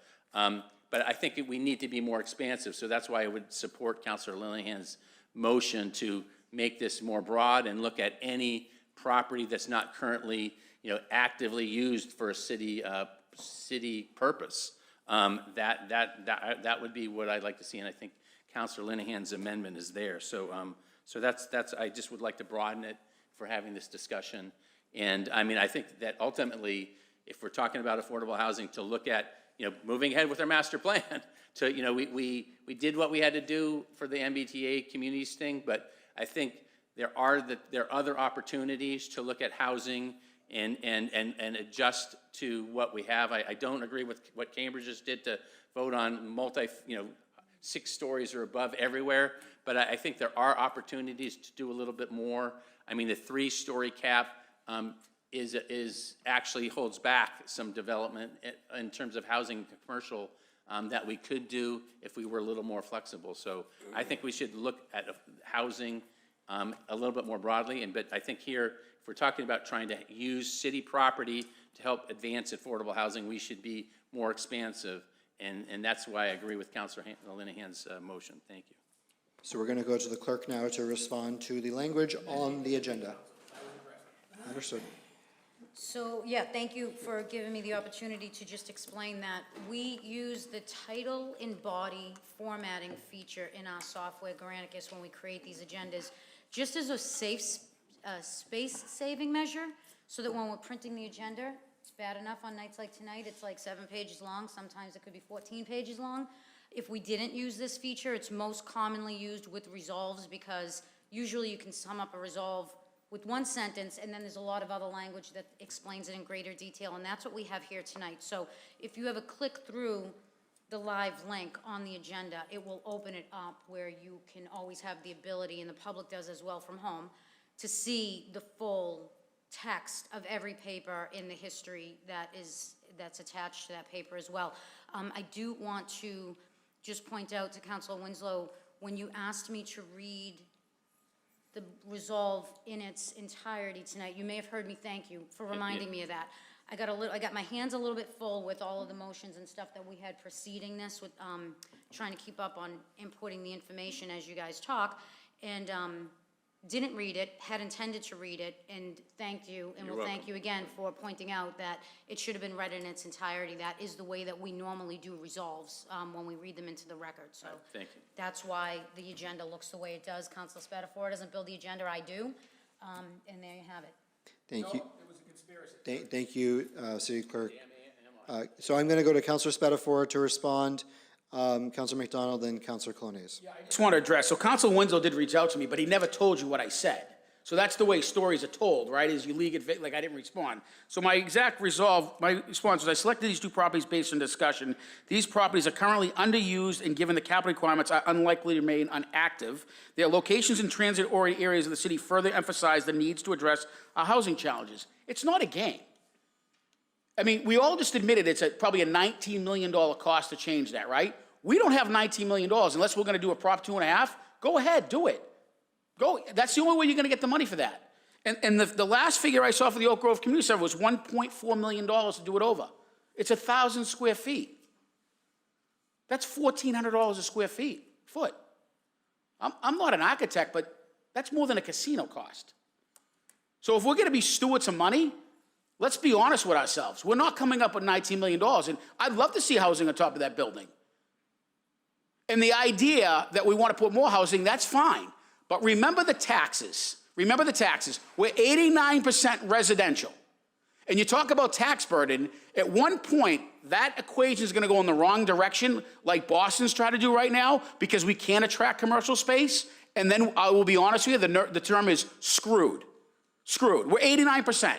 We have no way to get out of that at this point. So the answer is, let's build more. And yes, we'll get some affordable, but it's not all going to be affordable. Just like the state law, MBTA, not affordable. Nothing in the language. Nothing. The last rule, the ADU, not affordable. Nothing in the language. So we can play the game all day, but creating more housing is not automatically going to make it affordable. Especially when the cost, Councilor Linehan even admitted it. It's going to be more money. That's what it cost. And finally, I circulated both proposals to this entire body 2 weeks ago, Clerk? The entire body got it 2 weeks ago. 2 weeks ago. So I wasn't going behind somebody's back. I wasn't having neighborhood meetings, because I know some councils have neighborhood meetings in other wards. So the idea that I went behind somebody's back is ridiculous. And so this is a discussion, that's all I asked. Here's my motion. I don't know how much money we've raised or identified for this $20 million courthouse. I'll table this for 5 months, and let's come back and discuss where we are with both properties in terms of funding, design, grants, whatever we gotta call it, and then because it'll be after our budget season. So I'll table it for 5 months, and we'll see what happens. Thank you, Mr. President. I would like, if possible, I understand a tabling motion takes precedence. I would like to finish this conversation. There's been a lot of talking by the same Yeah, party. I'll grant it to you. Thank you. Councilor McDonald.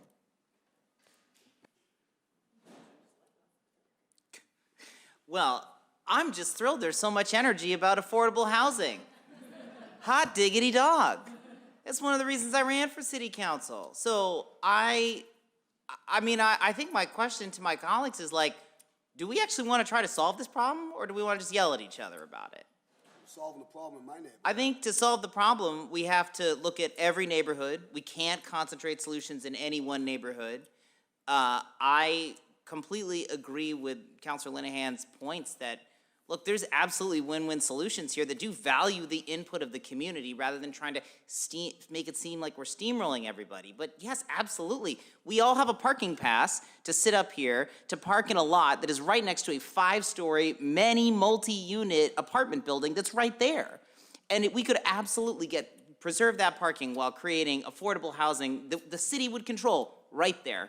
And, you know, Ron's probably somewhere watching this and ready to haul me out for it. But I will just say that on the record. And I would love to support the amendment. I understand we may be now tabling this. But, yes, let's talk about all of our properties. Let's prioritize the ones where we don't have a plan. But there's a lot of pieces of property that we could leverage for this purpose. I'd love to talk about it. And if we are serious about wanting to build affordable housing in this city, it is not going to be just on city-owned property. We have to allow changes to our zoning that will allow people to more easily build affordable housing. Other cities do this. They incentivize it. We do it already in our affordable housing inclusionary zoning. But this city is still full of exclusionary zoning. In the majority of this city, you cannot even build a multifamily house. Now you can build an ADU, but in the majority of this city, you cannot just build a 2 or 3 family house, not in residential A, which is like 80% of the property of this city. So what if we made it so that you could, if you're building an affordable unit? That opens up parcels in every single neighborhood, and that is a lot of what, honestly, Ward 7 already looks like.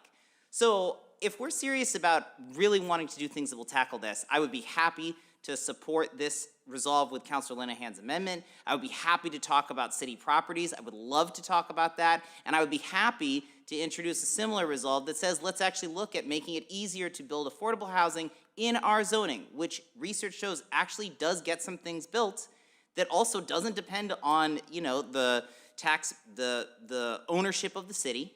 And we can do it, we can incentivize mixed use too, so it's not only residential development, it can be mixed use. But we gotta be willing to have those conversations and not just, you know, talk about it when we have a point to make. So I'm excited. I'm excited for the energy. Let's move this forward. Go team. I yield the floor. Thank you, Councilor McDonald. Councilor Cologne Hayes. Thank you, Council President. I also, when I read, we got an email, you're right, I did respond back actually immediately, saying something actually similar that what you said, Councilor McDonald. It was, hello Craig, thank you for voting this resolve. Very excited that everybody's happy about affordable housing. I'd be willing to explore this further as long as public input is involved. I know because I've seen Councilor Linehan work so hard over so many years for affordable housing. I sat in those meetings while you fought for it at the hospital, so not that you need me to, you know, help support you. You can take care of yourself, and I love the way what you just said because you're absolutely right. And you've been working harder than almost anybody I know in this city for affordable housing, so I want to thank you for that. But I did say we can't just pop this out in the community. without letting people know. People were very confused. I was getting tons of calls about the Oak Grove Community Building, about the art project, because they also couldn't find it on the city's website. So I had to explain to them. I actually kind of Googled and try to find, no, I actually photoed them your email. That's what it was. So they did have, it's up there, but people did fumble around and didn't, know exactly where that was. So I'm glad that you just explained that. But I was saying, as far as transparency goes, it is key. Neighborhood involvement is key. Just putting this out there, targeting 2 buildings, is not the way you go. It just generated tremendous anxiety in our city about what is going on here. So I would even like to make a motion to, I will second your motion to add that, but I would even have it referred to the Community Engagement and Inclusion Committee to have a big talk about it. Because people have been working for years on these projects, and just to have this thrown out there was just so unfair of a way to go about it. I definitely will support looking into affordable housing. I would have like Oak Grove Community Building, the Art Center, I have no problem with those being, but not without community input, not without community input. So I would second your motion as well, and hope we go about this in the right way. Yep, hold on, I'm just tracking all the motions. Give me 1 second. Yeah, I got 3 too. So the first, and I'm going to say something before we take these motions up. The first motion I have is to table, which was made by Councilor, for 5 months by Councilor Spatafora, seconded by Councilor Simonelli. That does take precedence. The second one is to amend it to strike any reference to specific properties. That was made by Councilor Linehan, seconded by Councilor Cologne-Hayes. And the third one was made by Councilor Cologne-Hayes to refer this to community engagement. Currently, that does not have a second. I'll second it. Seconded by Councilor Winslow. So those all have been seconded. From the chair, I earlier in this meeting kind of got raked over the coals for not doing appropriate engagement of counselors, and I understand that. It was absolutely not intentional. To be honest with you, I thought that myself and other members of the staff were working based on the last conversation that we had, that we were going to try to figure out a alternative that would avoid Canal Street and go over that property. So I apologize for that, but I did think that I was going with your blessing to try to work on this other way of going about it. When it comes to this, to Councilor Winslow and Councilor Linehan's point, yes, I did get your email, but I was a little blindsided about this as one of the ward councilors for these properties that are loved by the neighborhoods. Particularly with the Oak Grove Community Building, it's not vacant. It's not publicly accessible, but it's not vacant. We use it for storage, so it's not excess property.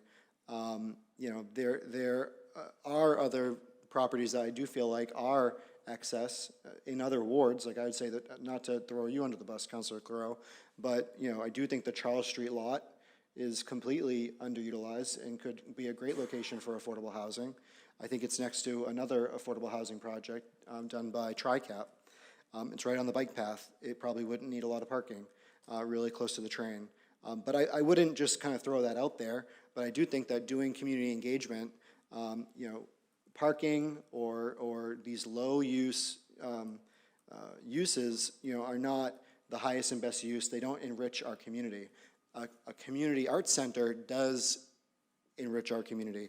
So I don't think that we should, rob Peter to pay Paul and say that because we don't have affordable housing, we need to give up on our dreams of an art center or a community center. I just think that is a false dichotomy. I don't think Malden has recovered from the loss of the Oak Grove Community Building. I don't think we've recovered from the loss of the Emerson School in Edgeworth. I don't think that we've recovered from the loss of the community center in your neighborhood.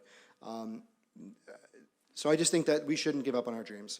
I think there's a middle way here. I hear how expensive this is and the challenging financial times that we're entering, but there are ways in which we can try to make up that gap over the coming years. But there might be a middle way to do something cheaper and still get it being used in a useful building, whether that's involving the rec department or other uses. So that's my thoughts. When it comes to tabling, I don't think we should table it, and I wouldn't support a tabling motion. Honestly, I'm indifferent on amending because I do feel like if we keep some of the beloved buildings as specifically referenced, it will help make sure people come out. But if it's just generic, it might not get the same type of public engagement. And when it comes to referring it to community engagement, I would support that too. So we'll take up the tabling motion first. A yes vote would table this discussion for 5 months. A no vote would not table this at this point and would allow us to take up the other motions that are on the floor. All those in favor, please. The clerk will call the roll on tabling. Sorry.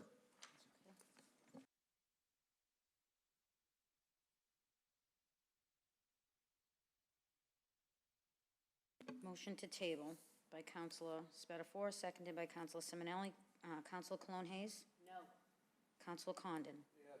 Councilor Crowe? Yes. Councilor Linehan? No. Councilor McDonald? No.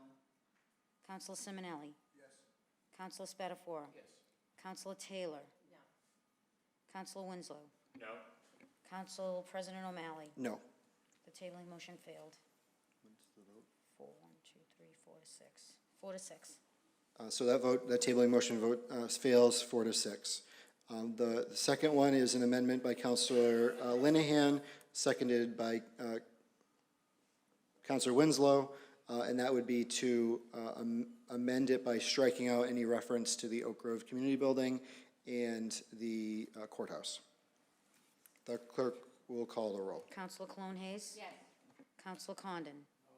Councilor Crowe? Yes. Councilor Linehan? Yes. Councilor McDonald? Yes. Councilor Simonelli? Yes. Councilor Spatafor? Yes. Councilor Taylor? Yes. Councilor Winslow? Yes. Council President O'Malley? No. So the amendment passed by an 8-2 vote. So that passes 8 to 2.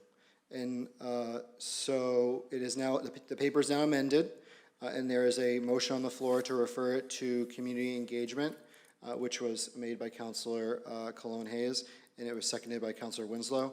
I do see that we have some lights, so I'm going to go to Councilor Crowe. Thank you. And I think that's a little premature. We have nothing to present. It was a discussion, so until we can kind of work out something that you are gonna, I don't think it's, it's a little premature to send anything that it doesn't have anything around it. So I would be voting no. Councilor McDonald.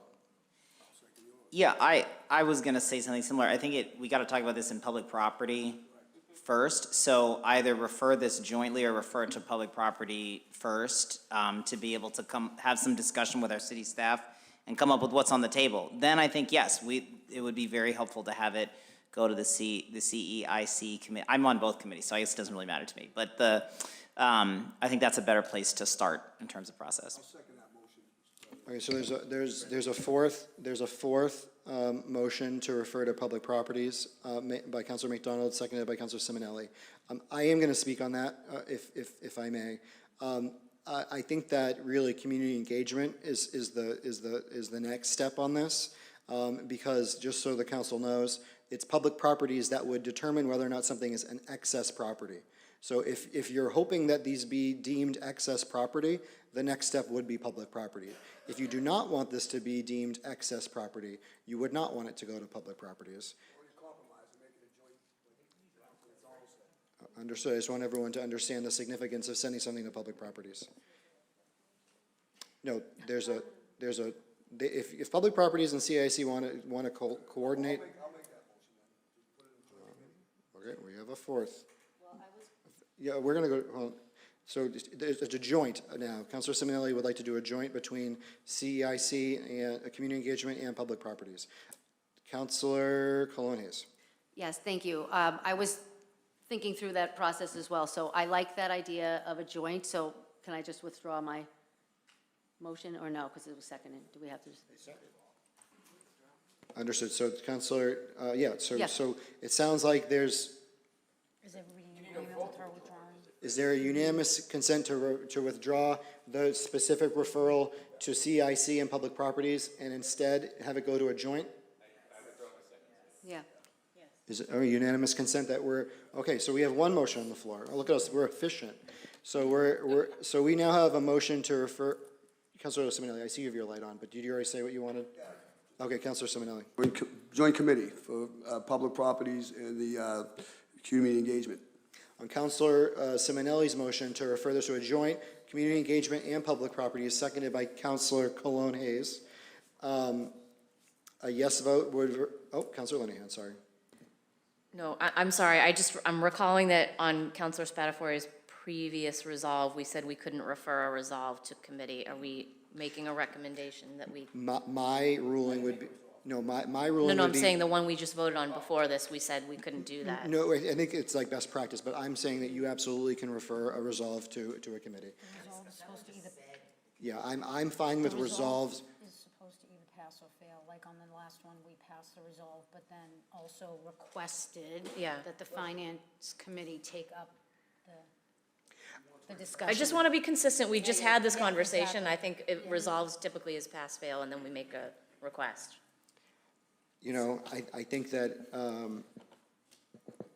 what does the language say right now? Does it refer to it says that it's the city council, it just says support, it's not directing any particular committee. I'm not gonna be passing, I would not vote to pass this resolve. I would refer it to send it for community engagement, to talk about surplus property. I'm okay with it being referred to a committee. There's a motion on the floor to refer this to a joint community engagement and public properties. Any more discussion on that? I have a question. Are we gonna ask Councilor McDonald to withdraw his we already have a motion. Did you withdraw? I withdrew in that. I mean, I don't know how we. And everybody was in favor of that? For both, sorry, I did it. Okay. So I said that when we withdraw both of them, we had one to refer to a joint. Got it. Okay, thank you for that. Yeah, absolutely. And we're just clarifying, okay, so again, the motion on the floor is to refer this resolve for community engagement with both community engagement and the public properties in a joint meeting. A yes vote would refer it to a joint meeting of the two committees. A no vote would not. The clerk will call the roll on the referral. Councilor Cologne Hayes. Yes. Councilor Condon. No. Councilor Crowe. Yes. Councilor Linehan. Yes. Councilor McDonald. Yes. Councilor Simonelli. Yes. Councilor Spatafora. Yes. Councilor Taylor. Yes. Councilor Winslow. Yes. Council President O'Malley. Yes. That has been referred by 9-1 vote. Thank you all. Next order of business. Paper 32-25, be it ordained by the Malden City Council that the Code of the City of Malden 2.24.020 Library Salary Schedule is hereby amended by adding the updated salary schedule chart effective July 1st, 2024. This is an enrolled paper that needs a vote to ordain. Is there a motion to ordain? Motion to ordain. On Councilor Winslow's motion to ordain, is there a second? Seconded by Councilor Taylor. The clerk will call the roll. A yes vote would ordain this. Oh, okay. Understood. So all those in favor, a yes vote would ordain this ordinance. A no vote would not ordain. All those in favor of ordaining, please say aye. Aye. Any opposed? That has ordained.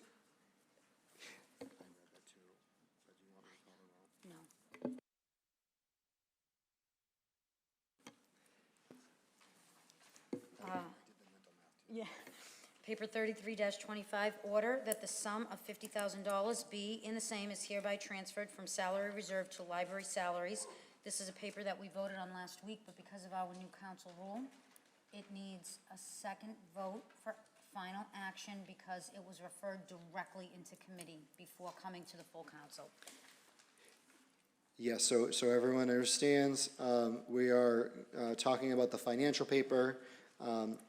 On Councilor McDonald's motion to approve for final action, this order, is there a second? What paper is this? 33-25.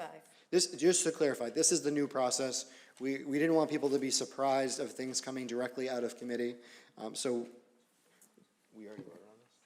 Did we already vote? You voted last week in favor of it, yes. So, yeah, This is just a final action vote because 2 weeks on the agenda. Yeah, so it was voted favorably last week on the council floor. It came out of finance last week. It was voted to be approved on the council floor, but as a new part of President O'Malley's procedures. When a paper goes directly into committee without first being referred by the council, we're gonna put it on the agenda for 2 weeks before a final action is taken, just so the public is fully aware, and it doesn't look like the paper just came out of nowhere.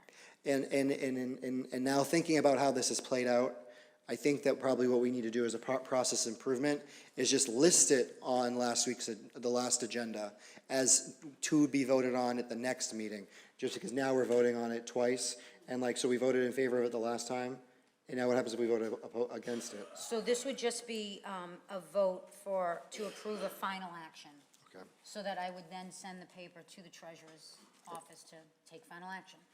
So, yeah, I would vote. So what happens if it didn't pass? Yeah, we need to talk about process improvement. I'm just saying, if it passed last week, but doesn't pass this week, what would happen? Not that I'm voting against it.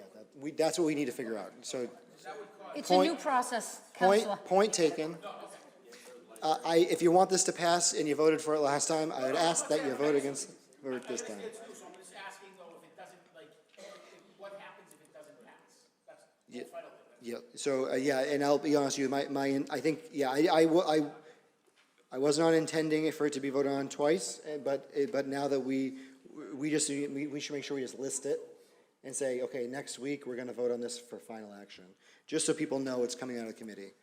So is there a second to Councilor McDonald's motion? I think it was Councilor Taylor, Councilor Simonelli, that the order be adopted. All those in favor, please say aye. Aye. Any opposed? That paper, thank God, is adopted. Next order of business. Paper 81-25, committee report. The Standing Committee on Rules and Ordinance, to whom was referred papers 356, series of 2024, and 47, series of 2025, having considered the same, make the following report. Committee recommends these papers out favorably by unanimous vote to the full council. On Councilor Winslow's motion to receive the committee report, is there a second? Seconded by Councilor Simonelli. All in favor, please say aye. Aye. Any opposed? The committee report is received unanimously. Paper 356-24, be it ordained by the Malden City Council that the Code of the City of Malden is hereby amended by adding Title 12, Chapter .12, Section 500, Site Plan Review, Educational, Religious, and/or Child Care Facility Uses. Councilors Winslow and Simonelli. Councilor Winslow for the committee.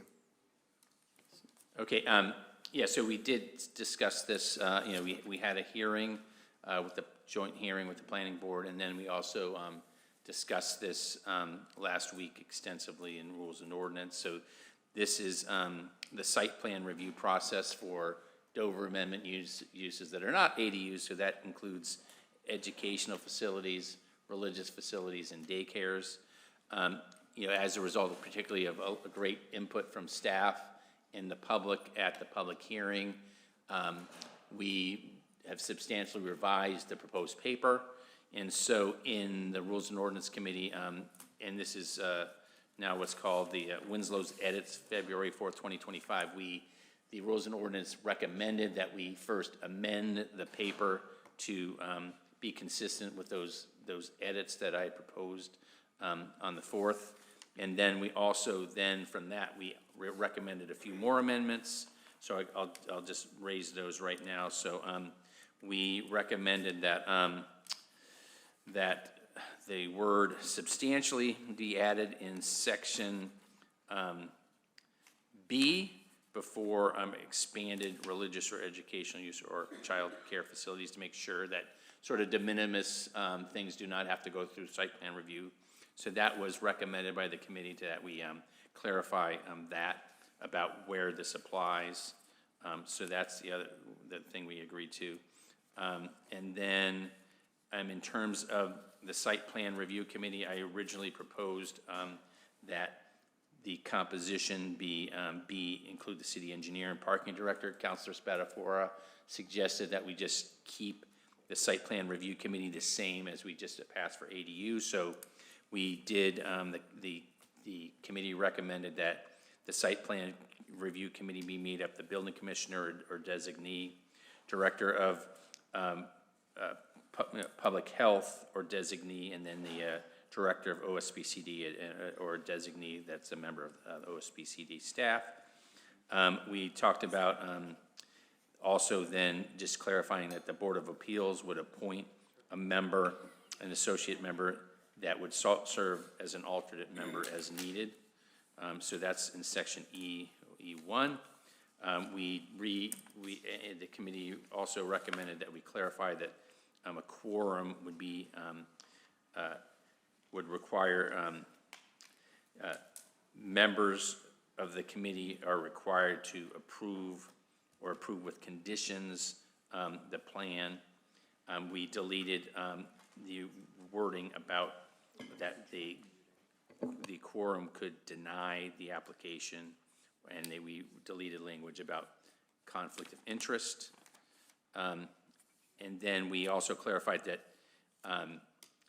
that it takes a simple majority, 2/3, to take any required action. So in the event that there is an alternate, it doesn't take, it's just 2/3 of the people there that would be required. So, so that's just on the quorum.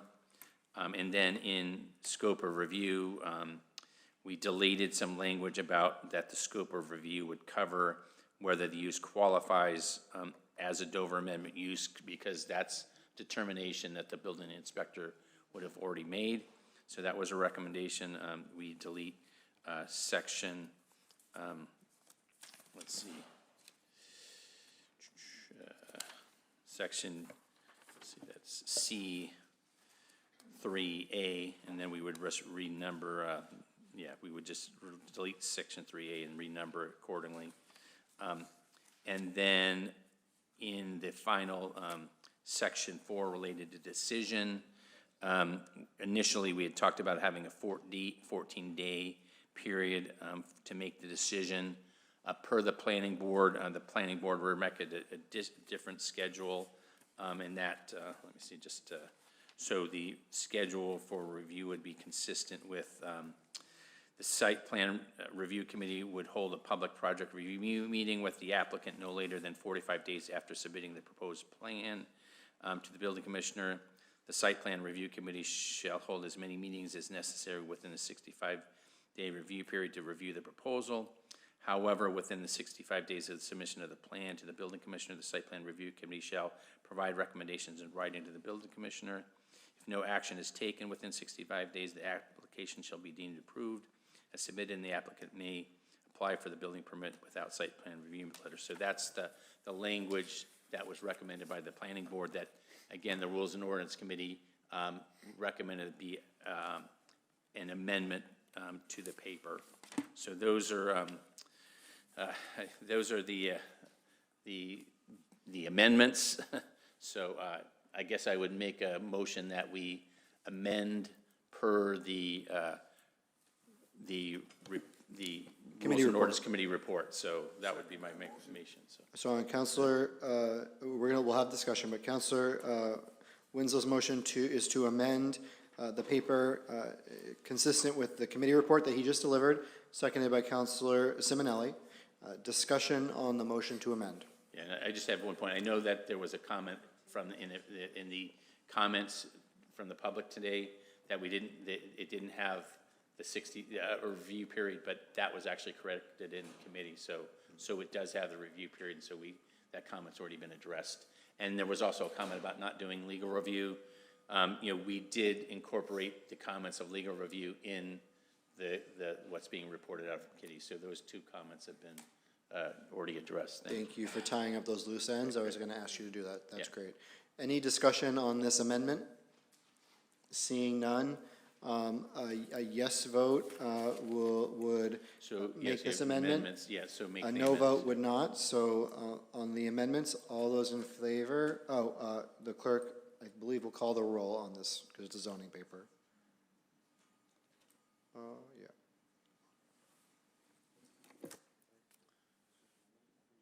So, yeah, I mean, so.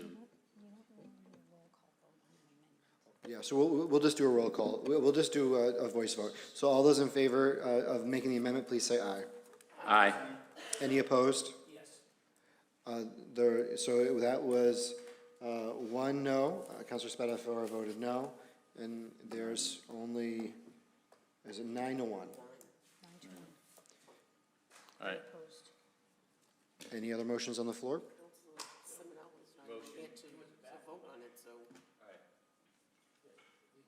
So 8-1. Oh, All right, and so, well, that's the amendment. Eight- so we have 8-1. now vote on it. So I make a motion that we adopt the paper as amended. on Counselor Winslow's motion to enroll Enroll yet. the zoning ordinance as amended. Oh, yeah, we're actually just we're gonna wait a moment.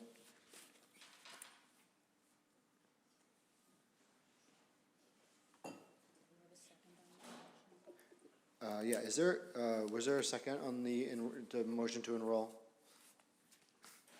Right. Does anyone second the motion to enroll? Seconded by Counselor Linehan.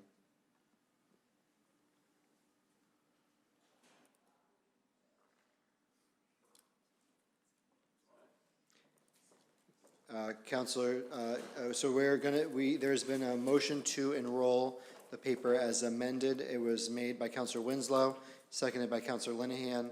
The clerk will call the roll. Counselor Clone Hayes. Yes. Counselor Condon. Counselor Crowe. Yes. Counselor Linehan. Yes. Counselor McDonald. Yes. Counselor Simonelli. Yes. Counselor Spatafora. Yes. Counselor. No, I don't want to. No, I'm sorry. You want to change your vote? Okay. We'll acknowledge that. Understood. Hasn't been announced yet, so. Okay. Counselor Taylor. Yes. Counselor Winslow. Yes. Council President O'Malley. Now I'm confused. I think it's yes. You want to? That passed. 9-1. Next paper is 47-25. Be it ordained by the Malden City Council that the Code of the City of Malden, Title 9, Chapter 24, Section 010A, Regulation of Lead Pipes in Residential Housing, is hereby amended as follows. After the word sale, inserting the following: of addition or an accessory dwelling unit to or. Right. You want me to? This was Counselor, originally sponsored by Councilor Spatafora. All right. Well, we already accepted the report, so if Craig wants to speak, or I can speak to it, or whatever. oh yeah, Counselor Winslow for the committee, and then we'll go to Counselor Spatafora. Yeah, no, this was an amendment to our code related to, right now, when a house is sold, a residence is sold, that people do have to replace any lead pipes before the sale is finalized. This just clarifies that, and there's also any work on a house over $30,000, the pipe has to be removed. This clarifies that an addition of an accessory dwelling unit would be subject to that requirement. So if you add accessory dwelling unit, you have to address any lead pipes. So I don't know if Craig had anything more to add to that, but yeah. Counselor Spatafora. No, I think it's just another opportunity for us to take a bite at the apple anytime we can replace as many lead pipes as possible. I mean, we know it's a cost and a hindrance, but we know it's it's for healthy reasons. So, I think it might even trigger that 300,000, depending how big your ADU could be. I mean, the cost of materials take it crazy, but I think this is an opportunity for us to really kind of solidify that and make sure that if somebody's adding that, especially if they're gonna take it off their house and it's still coming through that lead line, now you're affecting potentially more people. So it only makes sense to kind of solve that issue right where it is. So any way we can tighten it up, I think it's a good opportunity. Thank you. Awesome. So most of the council has joined as co-sponsors. Anyone who's not listed, would you like to join as co-sponsors? So we've got Councilor Simonelli, Councilor Clone Hayes would like to join, Councilor Condon. Very good. So on Councilor Spatafora's motion to enroll the ordinance, seconded by Councilor Winslow.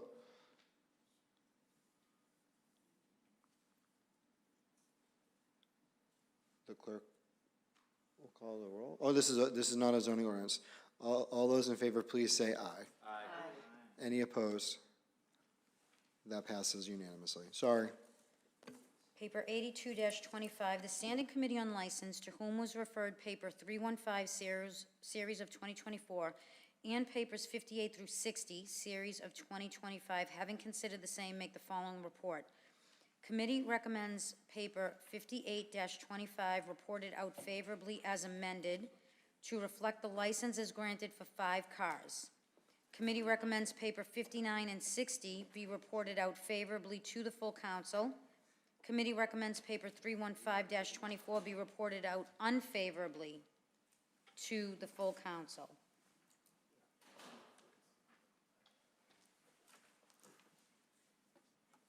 Councilor Condon for the committee. Yes, that last paper that we voted out unfavorable, I totally agree with it, and so does the committee. Awesome, thank you for your committee report. And the other ones you said came out favorably. So Paper 315, Yes. the motion is to deny 58-25, granted as amended, and then the other 2 granted. So,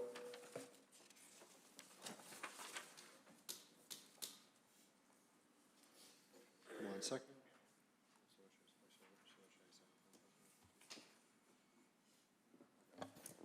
So on Councilor Condon's motion to take this action on these petitions in accordance with the License Committee's recommendations, and again, what that would do is that would deny 31524 at 200 Beach Street, and it would approve 5825, 5925, and 6025. 58-25 is amended, granted as amended. Granted as amended. On Councilor Condon's motion, seconded by Councilor Cologne Hayes. All those in favor, please say aye. Aye. Any opposed? That passes unanimously. Oh, the recommendations are approved unanimously. Paper 83-25, order that the City Council will vote to go into executive session with Alicia A. McNeil, City Solicitor, regarding the matter of Benevolent Botanicals and 926 Eastern Avenue v. the City of Malden for the purposes of Exemption 3, Mass General Law, Chapter 30A, Section 21A3, to discuss strategy with respect to litigation where such discussion in open meeting may have a detrimental effect on the litigation position of the city, and if so declared by the chair, and if so allowed by the body, to admit Maria Louise, Special Assistant to the Mayor. Roll call required. Citing Exemption 3 of MGL Chapter 30A, Section 21A, wherein discussing Paper 8325 in open meeting would have a detrimental effect on the city's litigating position. Is there a motion to enter into an executive session?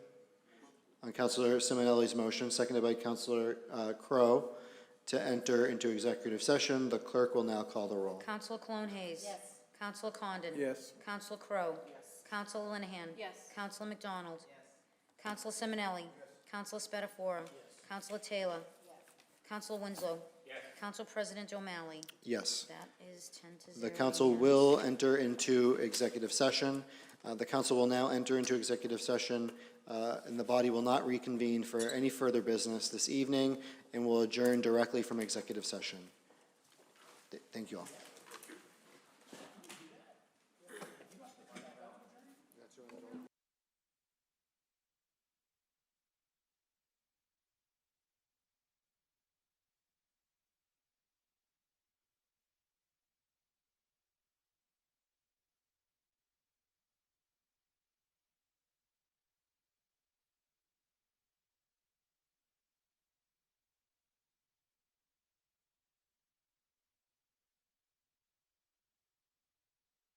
you